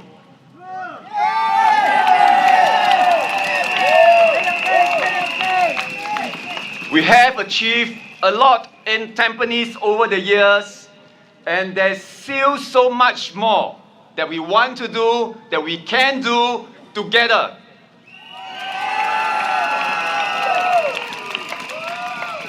You know me and my team well.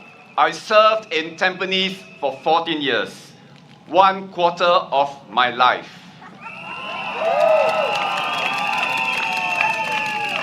Between Charlene, David, Pokun, Masagas, and I in the Tampines GRC and Desmond in Changkat, we bring more than 50 years of walking the ground and meeting residents' needs. Tampines is like a second home to us. You are like family. We have seen your kids grow up and even start families of their own. I still remember when I first came to Tampines in 2011, a resident told me, "Mr. Bay, you look very tired. Go home and rest. Then you help us fix the lift tomorrow." That comment stayed with me till today, because trust isn't built in speeches. It is built by showing up and doing the work.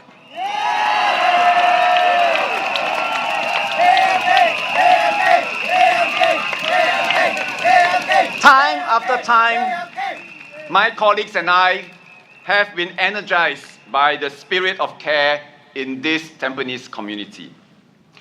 During COVID, we delivered food packs to families in Tampines. Residents sold and gave out reusable masks. Some helped children get laptops and Wi-Fi so that they do not fall behind in school. We organized Zoom birthday parties, and I hosted online Kahoot games so that residents can still get together even though we can't meet face to face. This wasn't the government plan, that was you. This is Tampines.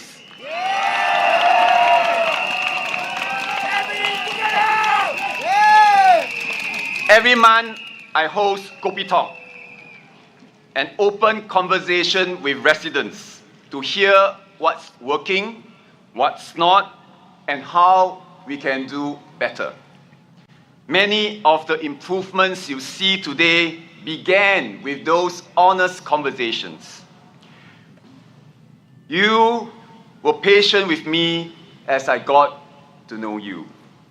And you were patient with the team as we worked bit by bit, year on year, to build the Tampines that we have today.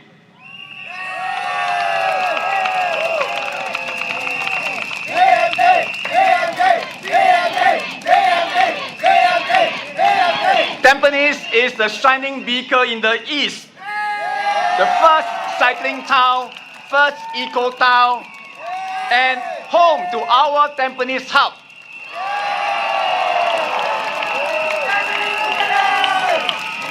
But we'll never stop building Tampines,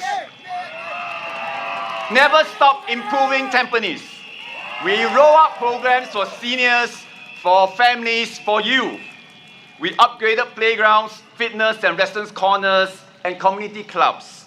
We transformed Sungai Tampines into a naturalized river with rain gardens and viewing decks. We built over 2 kilometers of sheltered linkways. And when new residents shared with us that the new BTO lift lobbies felt too harsh in red color, we acted. We repainted our whole cluster.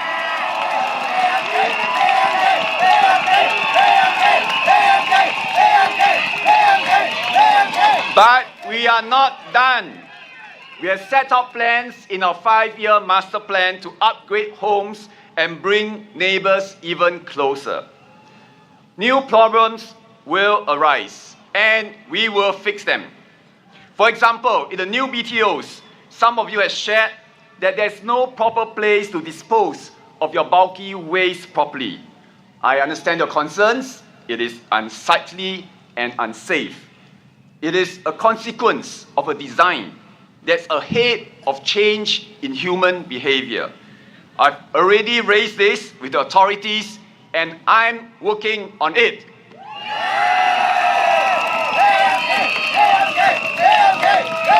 If you choose us again this GE, I will take over as chairman of Tampines Town Council.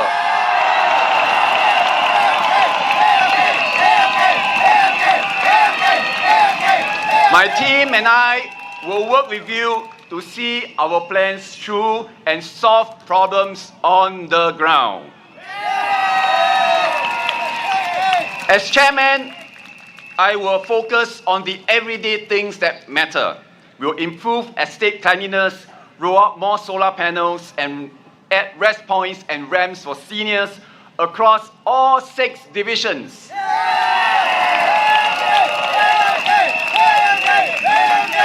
I will also do more to communicate better with residents, understand your feedback, and act on them. These things may not make headlines, but they make a difference every day in your everyday life in Tampines.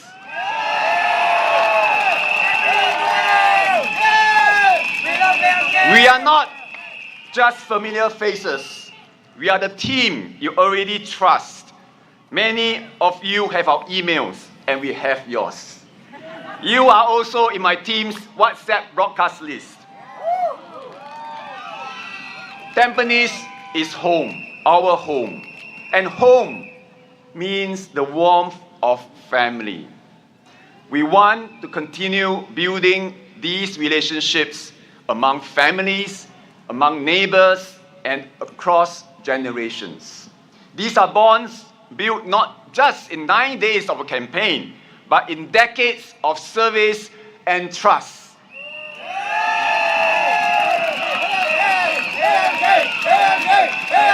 It has been a joy and an honor to serve you and to build Tampines together with you. We humbly ask you to let us serve you again.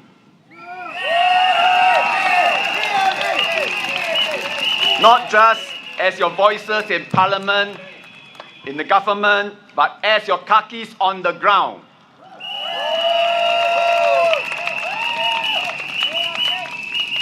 On Saturday, please let us return home with you.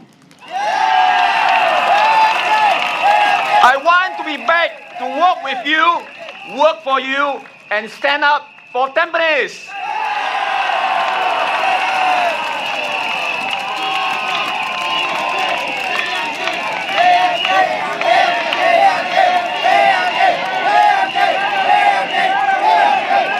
亲爱的淡滨尼居民，各位新加坡同胞，大家好，我是马延庆。我已经在淡滨尼服务了14年，占了我人生的1/4。淡滨尼已经是我第2个家了。我见证很多家庭在这里安身立命，也看着许多孩子在这里长大，甚至成家立业，和他们的孩子继续成为我们的居民。这些年来，淡滨尼的改善，大家有目共睹，这个是我们共同努力的成果。我有幸参与很多居民喜悦的时光，包括毕业、生日和婚礼。居民脆弱的时候，我也尽我最大的能力，成为你们能够依靠的肩膀，帮你解决问题，陪伴你度过生活中的不如意和低潮。这个陪伴是双向的，你们也陪了我度过人生的很多起起伏伏。几年前，我的健康出现一点问题，那段时间，当兵的团队和居民给予了很大的支持和鼓励，就像我的家人一样，给了我很大的力量，这是我一辈子不会忘记的。我要谢谢你们。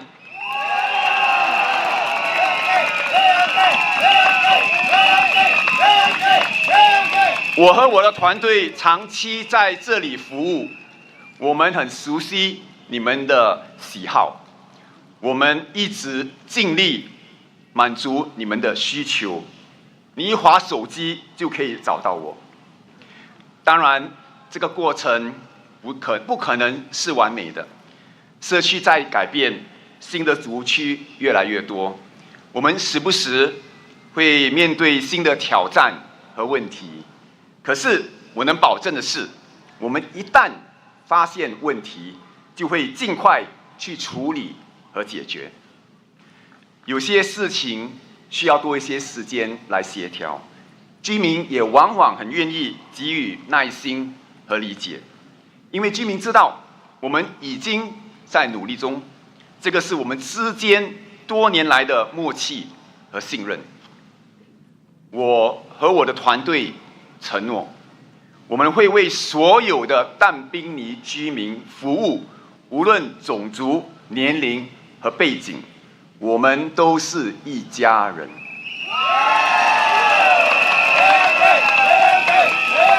手心和手背都是肉，我们不会对任何族群偏心。如果这次大选，各位居民再次给予我们信任，我也将接任但宾尼市政理事会主席。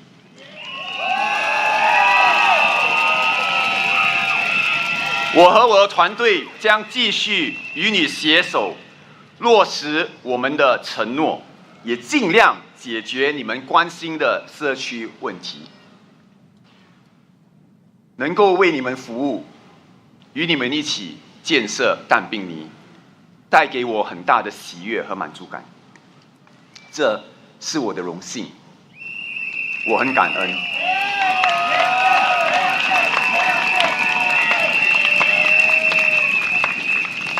这是我19年前从政以来面对最激烈的一场选战。今晚，我带着最诚恳的心呼吁大家，请继续信任我们，让我们为您服务。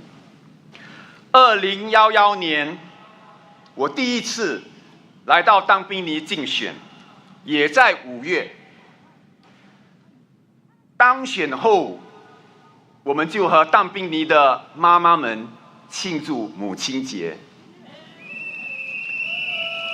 下个星期天也是母亲节了，我希望再次和你们一起庆祝。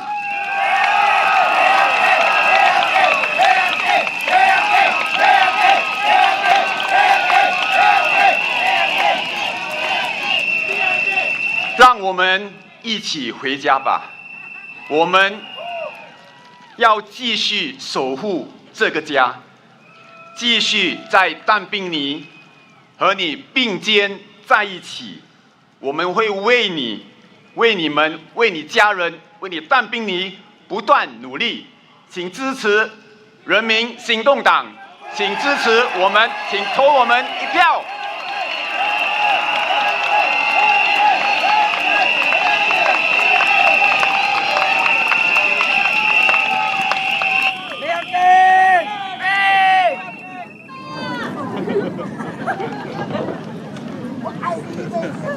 Our next speaker's commitment to service is evident in her hands-on approach, working closely with residents to identify and address their concerns. She embodies a leadership style that combines empathy with action, ensuring every voice in the community is heard and valued. Let us welcome Dr. Charlene Chen!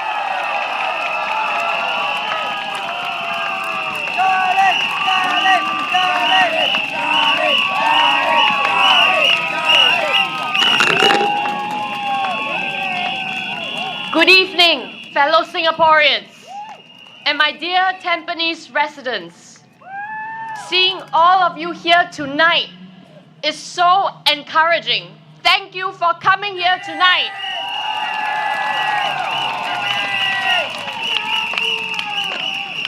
You know, there's something truly special about Tampines. I recently met a resident who shared how she had moved from the 800 series to the 900 series and then to the 400 series, but never once left Tampines. And this is not one isolated case. It goes to show how deeply rooted people are here. People who live in Tampines stay in Tampines.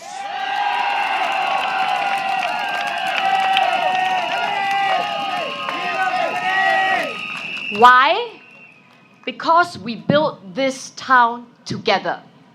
Not just the sheltered walkways, but the spirit of community, the friendships at the coffee shops, the conversations at the void decks, the kampong spirit that still lives on today, right here in Tampines.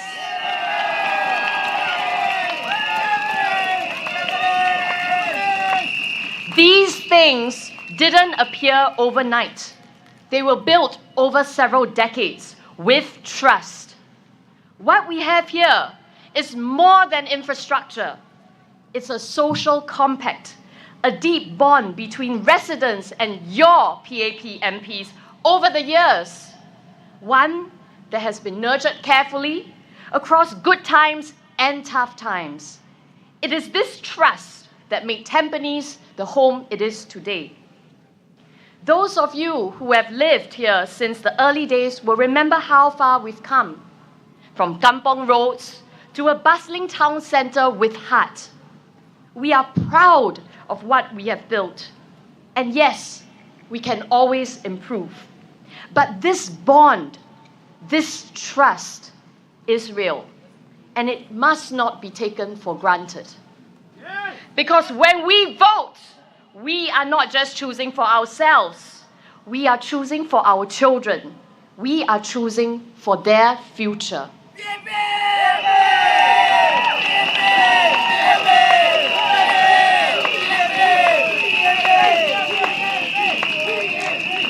As a parent, I know this truth. The moment we become parents, our children become the center of our universe. Our worries shift, our decisions carry more weight. We think about schools, their dreams, and how to protect them. Many of us are part of the sandwich generation, raising young children, supporting aging parents, and trying to hold everything together. It's not easy. And in times like these, every choice matters. This election, do we continue with steady hands and clear direction, or do we risk everything we have built together? Remember that the boat isn't just ours. Our children are in it too. This is not about making a statement. It's about making a wise, thoughtful choice for your family's future.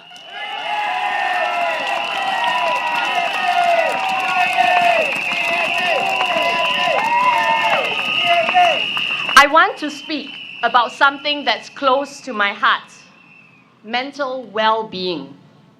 Coming out of COVID-19, we all learned something deeper, that strength isn't about grades or GDP. It's about the strength we carry inside. How we support one another, how we cope, heal, and move forward. As a psychologist, I'm proud that Singapore is taking this seriously. And it's not just words. The government is investing in mental health services, bringing care closer to where we live, working with schools, communities, and families. Last year, I started chit-chat sessions with our young people, a platform where they can express how they feel and share about their challenges. We will do more to create support systems in the community where people can go to for help. I believe that a resilient people makes a resilient nation, and I make this my personal mission to help us get there.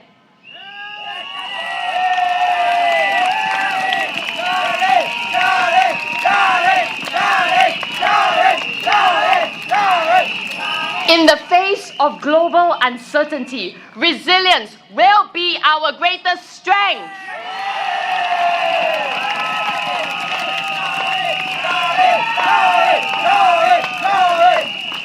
Some people ask me, "You're new to politics. Why step in now?" The answer is simple. Over the past year, I've listened to your hopes and your fears. The young person unsure about their job prospects, the caregiver who seems strong on the outside but is exhausted inside.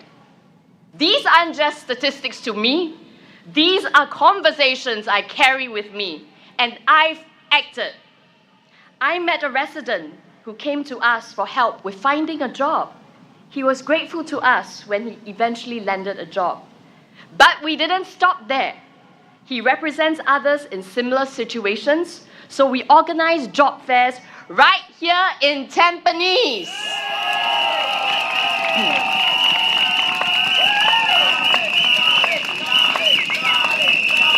We connected job seekers with real opportunities.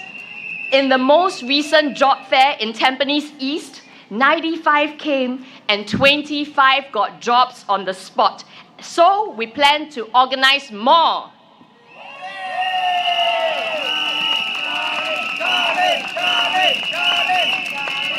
We've pushed for services that matter.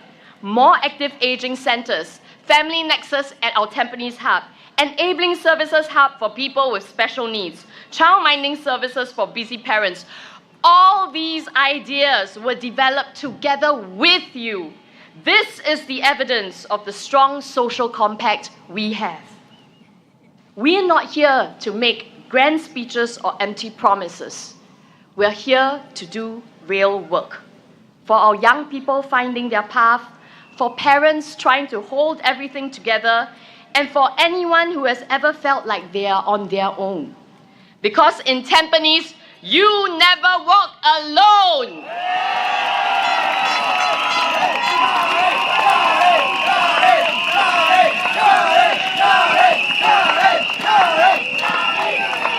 We've been working alongside you for years, and we'll keep building this together. Yesterday, an uncle told me something that encouraged me. He said this: "Where else in the world can you see your MP, your minister, and even your prime minister walking the ground?" He's right. In Singapore, your leaders are accessible, not just to hear you, but to work with you, to build community together.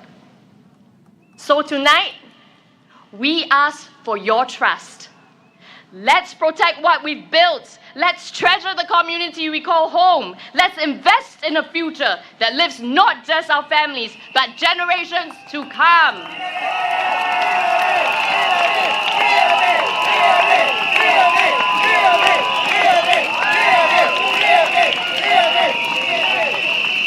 We are not just building for today. We are future-proofing for tomorrow. Vote for the People's Action Party. Vote for your children. Vote for your future.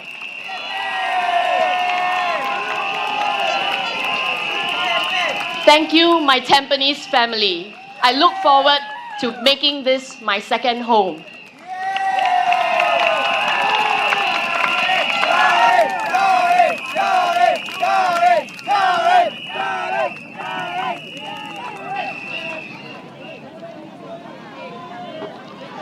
Our next speaker is a humble, natural leader with a big heart for service. He is also known for saying, "It's a great day in Tampines." He truly understands hardship and family sacrifice. That's why he cares deeply about supporting families, protecting youth, and building a safer, kinder family. He is new to politics, but not new to leadership. And definitely not new to putting others first. Tonight, he'll speak to you in English, Mandarin, and Malay. Please welcome Mr. David Neo!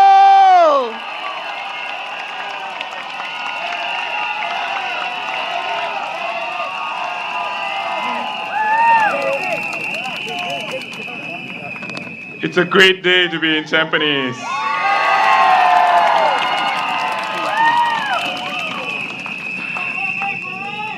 Good evening, friends and residents of Tampines. It's so great to see all of you here. Let's give ourselves a big round of applause.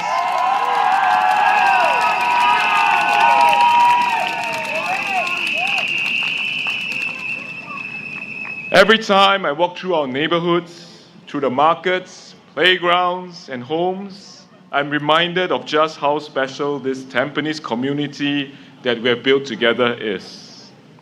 This election will be a close fight. Every vote matters. And we humbly ask for your support so that we can continue the work of building and caring for Tampines, our Tampines, together.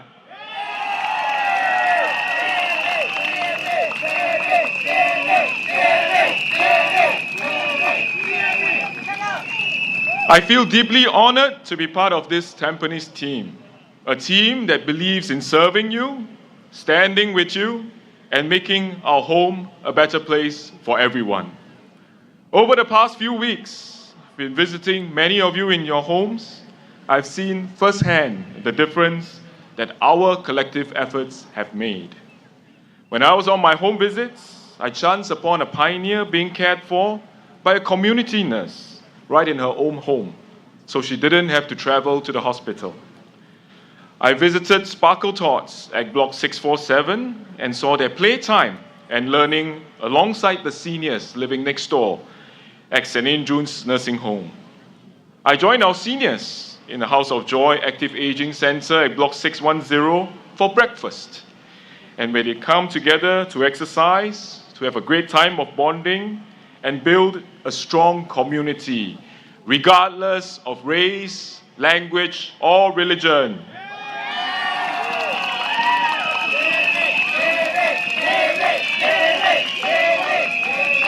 These simple and powerful connections didn't happen by chance. Years ago, when I was at the Silver Generation office, we planted some of these ideas together with our Tampines MPs. But it is through the hard work and love of our Tampines MPs, community volunteers, and all of you that they have become reality. We have grown the number of active aging centers in Tampines to 9, and we also have 2 polyclinics to serve our seniors right here in the community. And we know that more can be done. I recently met a remarkable 99-year-old pioneer, spirited, lively, and she shared with me how lonely she feels sometimes. And it reminds us that beyond programs and policies, we must build a caring community. A Tampines where we look out for one another, where we leave no one behind.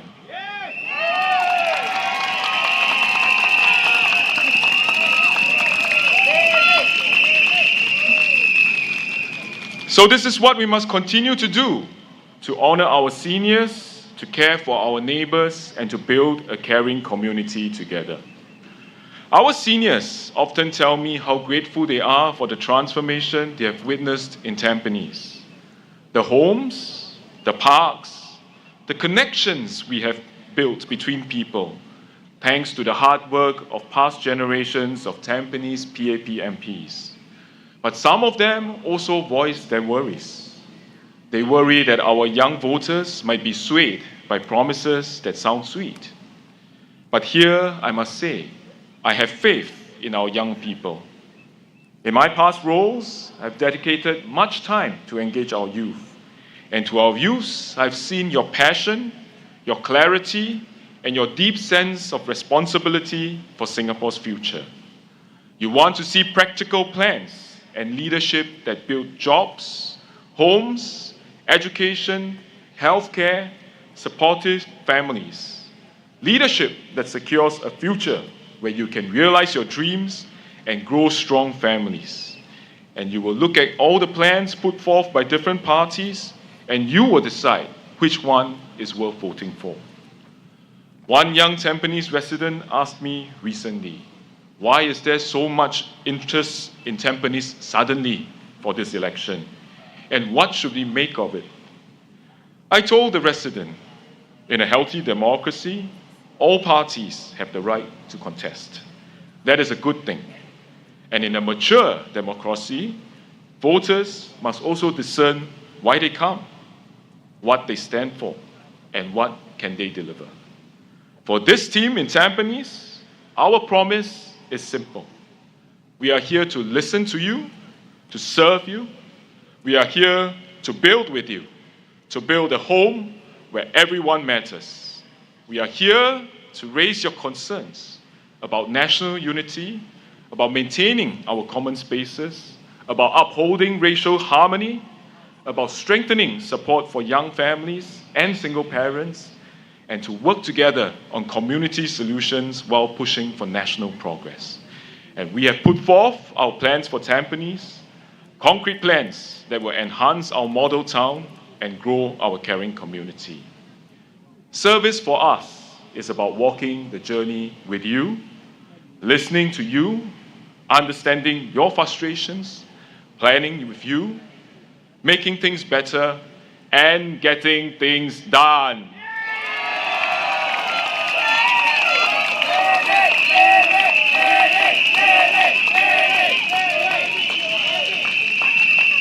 It is about all of us making Tampines better together.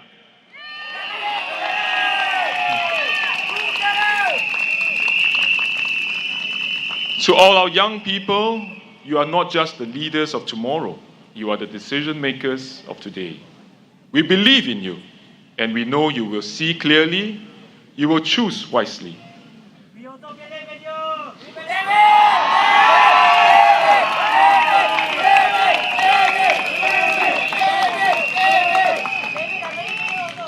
So you know, this morning I woke up, the sun didn't rise. But it's because it was 5 a.m. But it did eventually. So in this election season, many things will be said. But when everything is over, the sun still rises.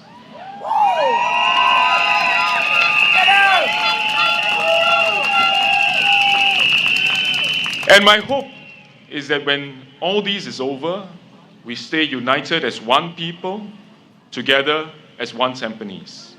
Because the challenges that we face will still be there, but we can overcome them together as one people, one nation, one Singapore.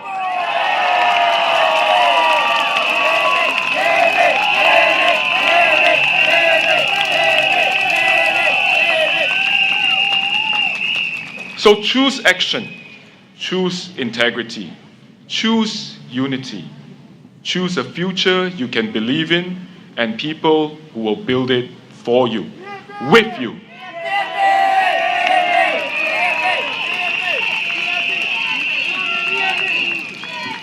So vote for the team that builds, vote for the team that delivers. Vote for the team that will serve you and work to make your everyday great. Vote for the PAP.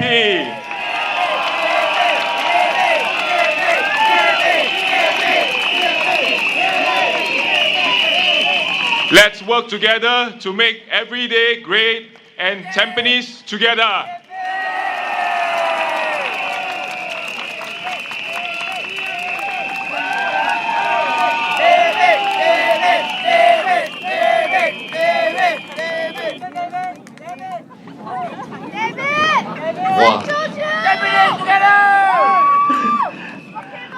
Our next speaker is not just a national figure. He is a constant presence in the lives of Tampines residents. He leads with calm, clarity, and compassion. He is like a big brother to me and a father figure to many of us. Okay, let's welcome our anchor minister, Mr. Masagos Zulkifli, to the stage. Mr. Masagos, Masagos, Masagos, Masagos, Masagos, Masagos, Masagos, Masagos, Masagos,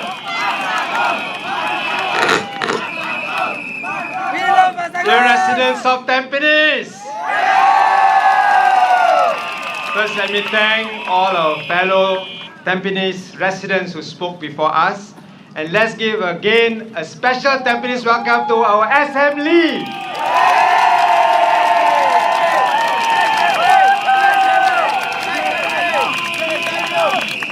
Allow me to begin in our national language. Saudara-saudari dan penduduk Tampines sekalian. Saya tidak sempat bertemu dengan datuk saya kerana beliau meninggal waktu zaman jajahan Jepun. Tapi saya selalu dengar tentang ceritanya dari anak saudaranya. Datuk saya pernah ditangkap oleh penjajah Belanda ketika beliau mahu sudup keluar dari Indonesia. Ketika itu seorang memberi nasihat, jangan beritahu mereka kamu orang Jawa, beritahu mereka kamu orang Melayu. Kerana waktu itu penjajah Belanda selalu memberi layanan yang paling buruk kepada orang Jawa. Tapi ketika beliau masuk ke penjara, beliau terperanjat melihat seorang yang dipenjarakan bersama dengan senjata-senjatanya. Sempat beliau bertanya dengan tahanan tersebut, rupanya seorang alim, seorang pejuang dari Jambi. Datuk saya bertanya, bagaimana kamu masuk penjara dengan senjata kamu? Pejuang itu menjawab, dahulu saya pernah perang dengan Belanda. Saya hidup. Saya ahli perang. Tapi pengikut saya banyak yang meninggal. Beliau tidak sanggup lagi melihat lebih ramai rakyat biasa menderita dan mati kerana keputusan dia sendiri. Lalu dia menyerah diri dengan satu syarat, senjatanya dapat dihimpun bersamanya dalam penjara. Itulah satu tanda maruah perjuangannya. Itulah satu nilai yang tersemat dalam hati saya. Jangan mengorbankan rakyat kita, jangan mengorbankan masyarakat kita untuk kepentingan diri. Seharusnya kita berkorban diri kita untuk masyarakat, bukan sebaliknya. Itulah yang saya dididik semasa membesar. Sebarkan kesejahteraan untuk semua, tidak kira bangsa atau agama. Bantu orang susah, selamatkan orang yang terancam, bina kepercayaan antara masyarakat. Ketika saya aktif dalam Persatuan Perdaus dahulu, saya juga menyuruh masyarakat Islam supaya memberi kebaikan kepada semua manusia, termasuk mereka di luar negeri. Kerana itulah Mesir Relief tertubuh. Dan sebab atas dasar itu jugalah apabila PM ketika itu Encik Lee Hsien Loong mengajak saya bersama menyertai beliau dalam usaha membangun negara dan masyarakat, saya menyahut panggilan beliau 19 tahun lalu. Terima kasih Encik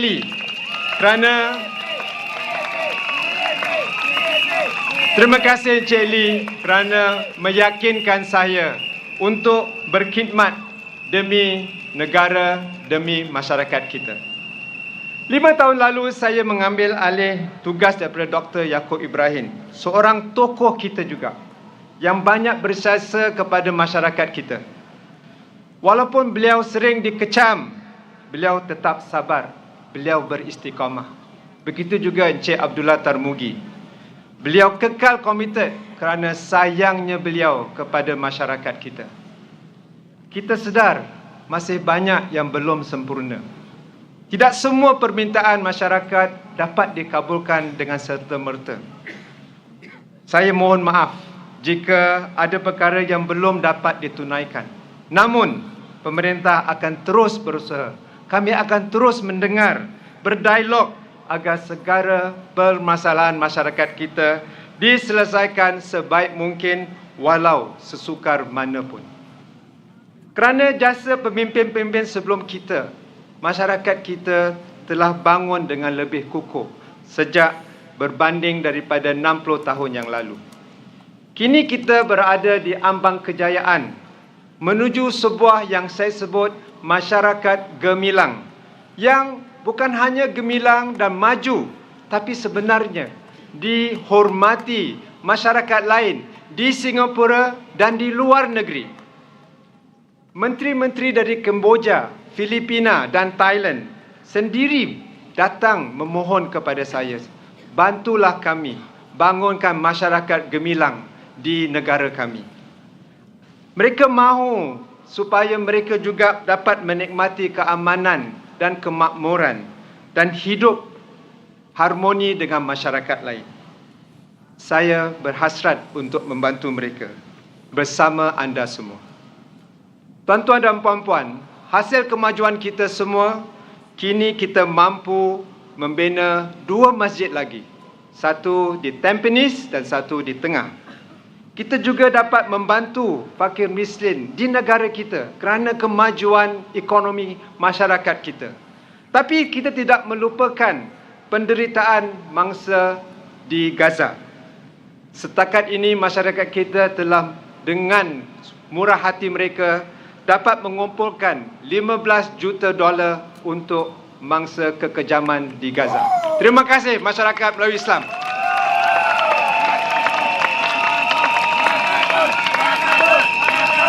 Bukan itu saja.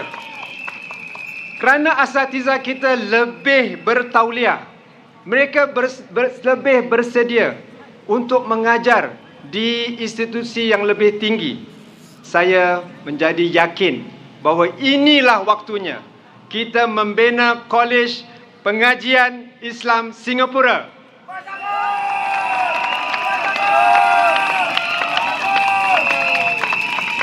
Dan kita harus memikirkan masa panjang. Sebab itulah wakaf masyarakat Singapura sedang dibangunkan dan akan menjadi tunjang utama supaya ada kesinambungan semua masjid-masjid yang kita telah bangunkan dan juga Kolej Islam kita nanti. Dengan bantuan anda, dengan kita bekerja bersama, kita akan kekalkan institusi tersebut. Sekarang izinkan saya mengakhiri dengan menyingkap sedikit perancangan 5 tahun mendatang. Tahun ini, pakar-pakar agama dari luar negara, antarabangsa akan hadir untuk memikirkan bentuk Kolej Islam kita nanti. Tahun depan, MUIS akan menganjurkan persidangan ICOS yang ketiga. Dan peserta-peserta dari Kemboja, dari Filipina, dari Thailand dan Singapura akan berkumpul supaya dapat kita membina masyarakat gemilang bersama. Tahun 2027 pula, Pusat Warisan Melayu dan Masjid Sultan di Kampung Gelam akan siap. Pada 2028, SIAS atau Kolej Islam kita akan menerima masuk kumpulan pelajar yang pertama, 2028. Dan pada tahun 2029, Tanjung Kantong Kompleks akan siap dan ia akan melengkapkan projek jalur budaya Gelang Serai. Tuan-tuan dan puan-puan, inilah saat yang menjadi kebanggaan masyarakat kita. Mari kita terus bina masyarakat yang makmur, maju dan disegani. Pasukan PAP Melayu Islam memohon dengan rendah hati sokongan anda yang padu dalam pilihan raya ini, supaya bersama kita dapat menyumbang kepada pembinaan masyarakat gemilang bukan hanya di Singapura yang diharapkan oleh rakan-rakan kita. Dan dengan rendah hati juga saya memohon kepada penduduk Tampines memberi kesempatan kepada saya dan pasukan PAP berkhidmat untuk anda sekali lagi. Kami mohon sokong padu anda. Undilah PAP.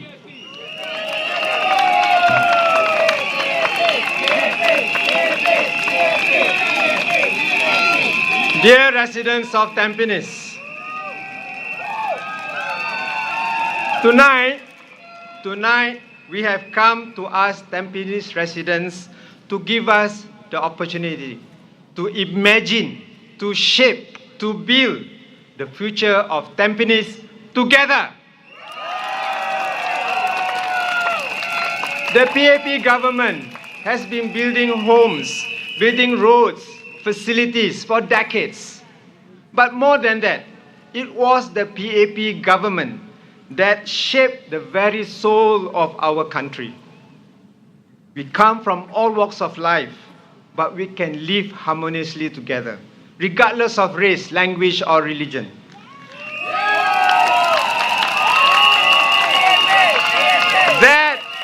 That was the founding idea of our founding father, Mr. Lee Kuan Yew. And that is why today you see for yourself, neighbors becoming friends across races, families growing across generations in confidence, side by side. Ladies and gentlemen, this is not an ordinary town. Singapore is not an ordinary country.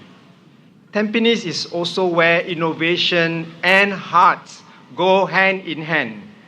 It is a home built on your hopes, your stories, and your dreams.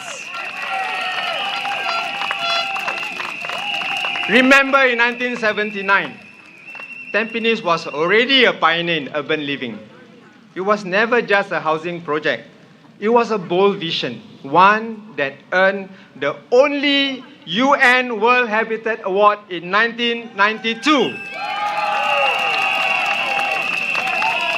Now that was a very strong start, but the PAP team didn't stop there. We took courageous leap after leap. In 2011, the PAP teams and residents co-created our Tampines hubs together. Why did I say together?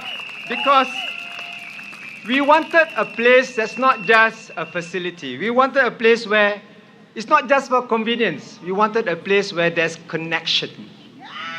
And that's why we brought 15,000 residents together. And what has now you can see, OTH is a huge facility the size of 17 soccer fields. But it is also a homely facility and the heartbeat of Tampines.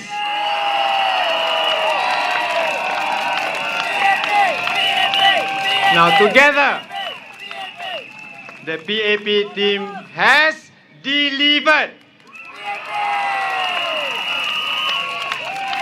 In 2015, the PAP team made another bold promise. We want to fill OTH, our Tampines hub, with life. No, you have a very big building, nobody comes around, it's called a white elephant. We want to have one where there's life, there's laughter, there's shared memories, a place where events bring us together. Today, after so many years, I still remember the year-end countdown, the fireworks, watching World Cup together. Actually, even before that, someone wondered if a shared space can really work. But it did, because today 1.4 million people pass through OTH every month. And why?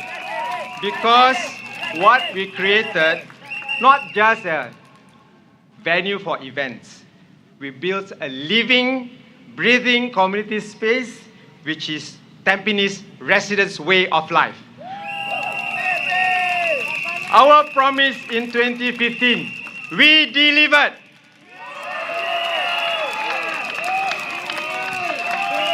In 2020, the PAP Tampines team made another bold promise. We want to make Tampines Singapore's first eco-town. But we know an eco-town cannot just be named, put a label there. It must be in action. Yes. So what do we have today? We are already a 20-minute town. What does it mean?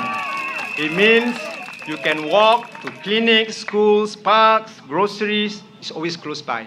You can walk, you can ride, you can ride the public transport, or you can cycle. And Tampines was also Singapore's first cycling town. And not only is it a cycling town that residents want to cycle within Tampines, they tell us, please help us go beyond. So we are building the iconic cycling bridge to Pasir Ris town.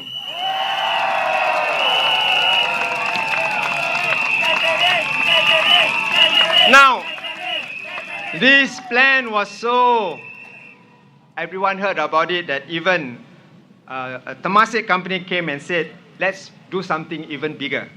They built the first district cooling network which shut down 7 chilling plant and only used 3. And this has cooled our buildings more efficiently, but the more important thing is also cooling our planets. Now, ladies and gentlemen, we will continue to listen to you. We will continue to plan for facilities that reflect your dreams and aspirations. During house visits, and while getting to know many of you, one thing became clear. We are all getting older. Your children, your grandchildren, they are growing up. With that come different needs for every stage of life. That's why we added lifts to overhead bridges, drop-off points, linkways, so every journey is more convenient and safer. But we knew even then we had to do more. Because at the same time, the world is changing rapidly. You know, in the past, when I go door to door, I knock door, I do doorbell. Today, I can speak to you directly through your digital doorbell. Say, hello, are you in? And if you notice this campaign, even you're not in, I wave at the bell because I think you can see me. Now, this is not only about today's needs. It's also about how we help our town grow and evolve, and the value of your property maintained and always increasing. And more importantly, it's a vibrant city, a vibrant town, and relevant even for the next generation. Now we want our children to stay connected. They want to come back to Tampines. They want to be in Tampines. They don't want to, they may be living overseas, working, but they always come back to Tampines because that's their home. So, we want to do the next stage. What we will do? OTH, Vibrant Hub, Eco Town. Our next promise to you is to make Tampines a model town. What is a model town? At the heart of this is the reimagination of the Tampines Regional Town Centre. A people-first space that doesn't just serve but must inspire. And we're already building on a green and sustainable solution. We're going to have some interesting parties where between Tampines Mall and MRT station. And I hope that we all will come back with you to have this very special party that every town now wants to do. But also, it's not just the regional center. Across Tampines, we want to build model precincts. Each one will be an example what's possible when community comes together. Because when community comes together, magic happens. Now, work is already starting in our newer part of the town in Tampines Boulevard. And this model precinct will be overseen by Mr. Bie Yam Keng, who is our new town council chairman.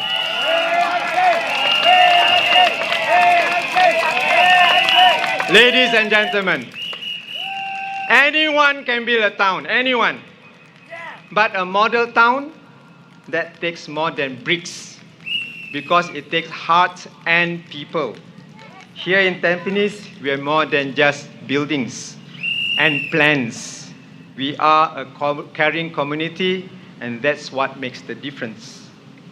When we built OTH, we didn't just rely on experts and government agencies. We listened to you.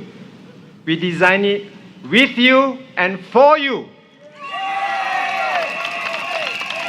Our eco-town is not just green roofs and solar panels. Every HDB town has this. It's about people taking action and neighbors bringing food waste down, and let the black soldier fly convert it into compost. And neighbors coming together to grow 1 ton of vegetables to help one another. That's the Tampines spirit. We don't just build for the community, we build with the community. Because in Tampines, people come first. And that's the PAP maxim. People come first. Every age, every background, every voice.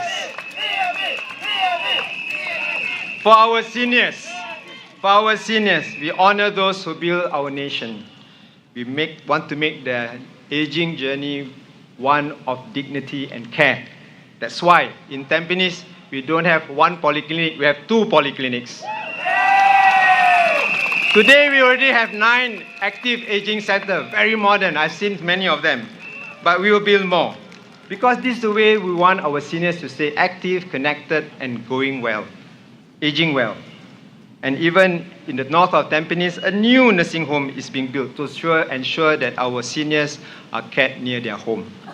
Now, for low-income families, we still have rental flats in Tampines, and we welcome them. But we are not just giving them support, which is not consistent. We want to make sure it's just not just, we want it to be consistent, and we want to make sure that families receive long-term tailored support. We provide groceries, distribution, festive goodie bags during festivals, and a community fridge for access to food when needed. There's 100 equal 50 fares that we have for our residents. We have PCF cares, and where families enjoy subsidized shopping. We even offer free haircuts. Because something small can bring big joy.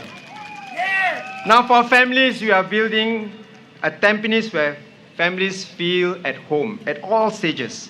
A family nexus in OTH where parents can get guidance, support, resources. At Tampines East, we are piloting a new child minding service. Kids can explore 17 spacious playgrounds around Tampines. Remember, it's only 20 minutes away at max. And families enjoy time in pet-friendly parks.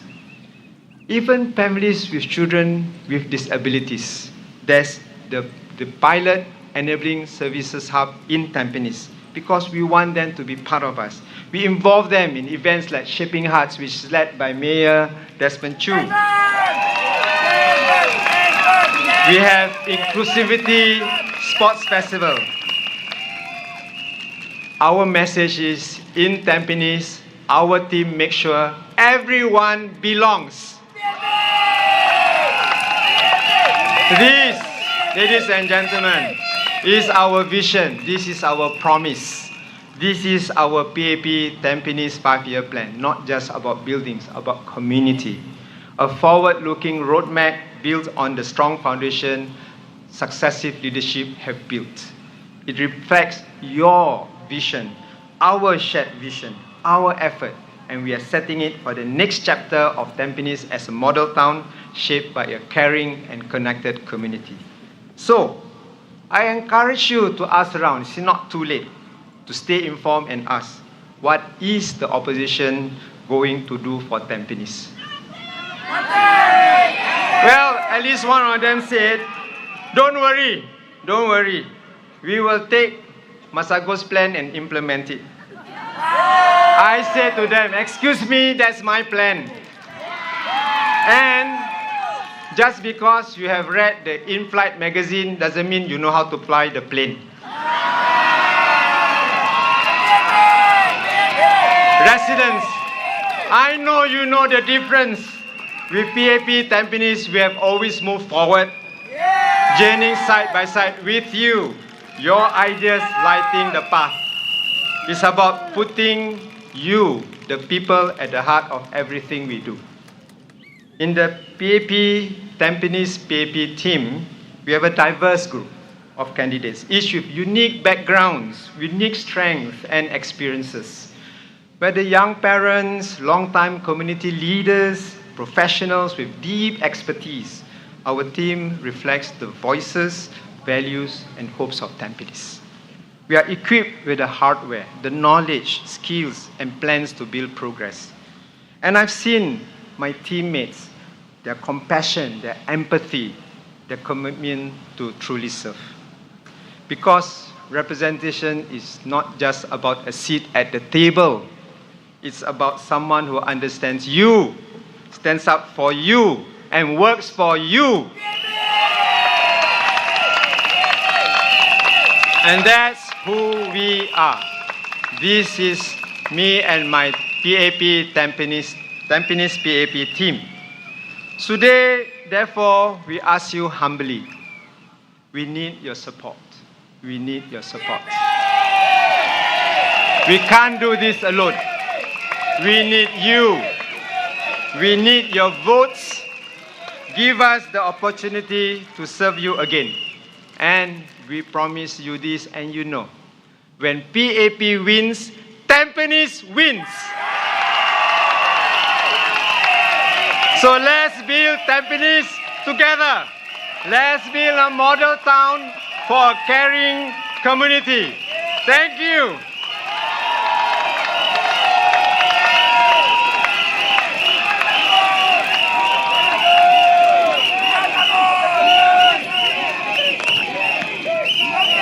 Okay, as we approach the polls, let's remind ourselves, my dear Tampines residents, we don't vote for those who shout the loudest. We vote for those who stood with us, walked with us, and truly cared for us. We vote for service. We vote for stability. We vote for someone who earned our trust. We vote for the People's Action Party! Come everybody, let's cheer together! Majulah Tampines! Majulah PAP! Majulah Singapura! Majulah Tampines! Majulah PAP! Majulah Singapura! One last time, the loudest, please! Majulah Tampines! Majulah PAP! Majulah Singapura! Thank you very much. Have a good night, everybody. Thanks for your support.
Sorry, I have an announcement to make.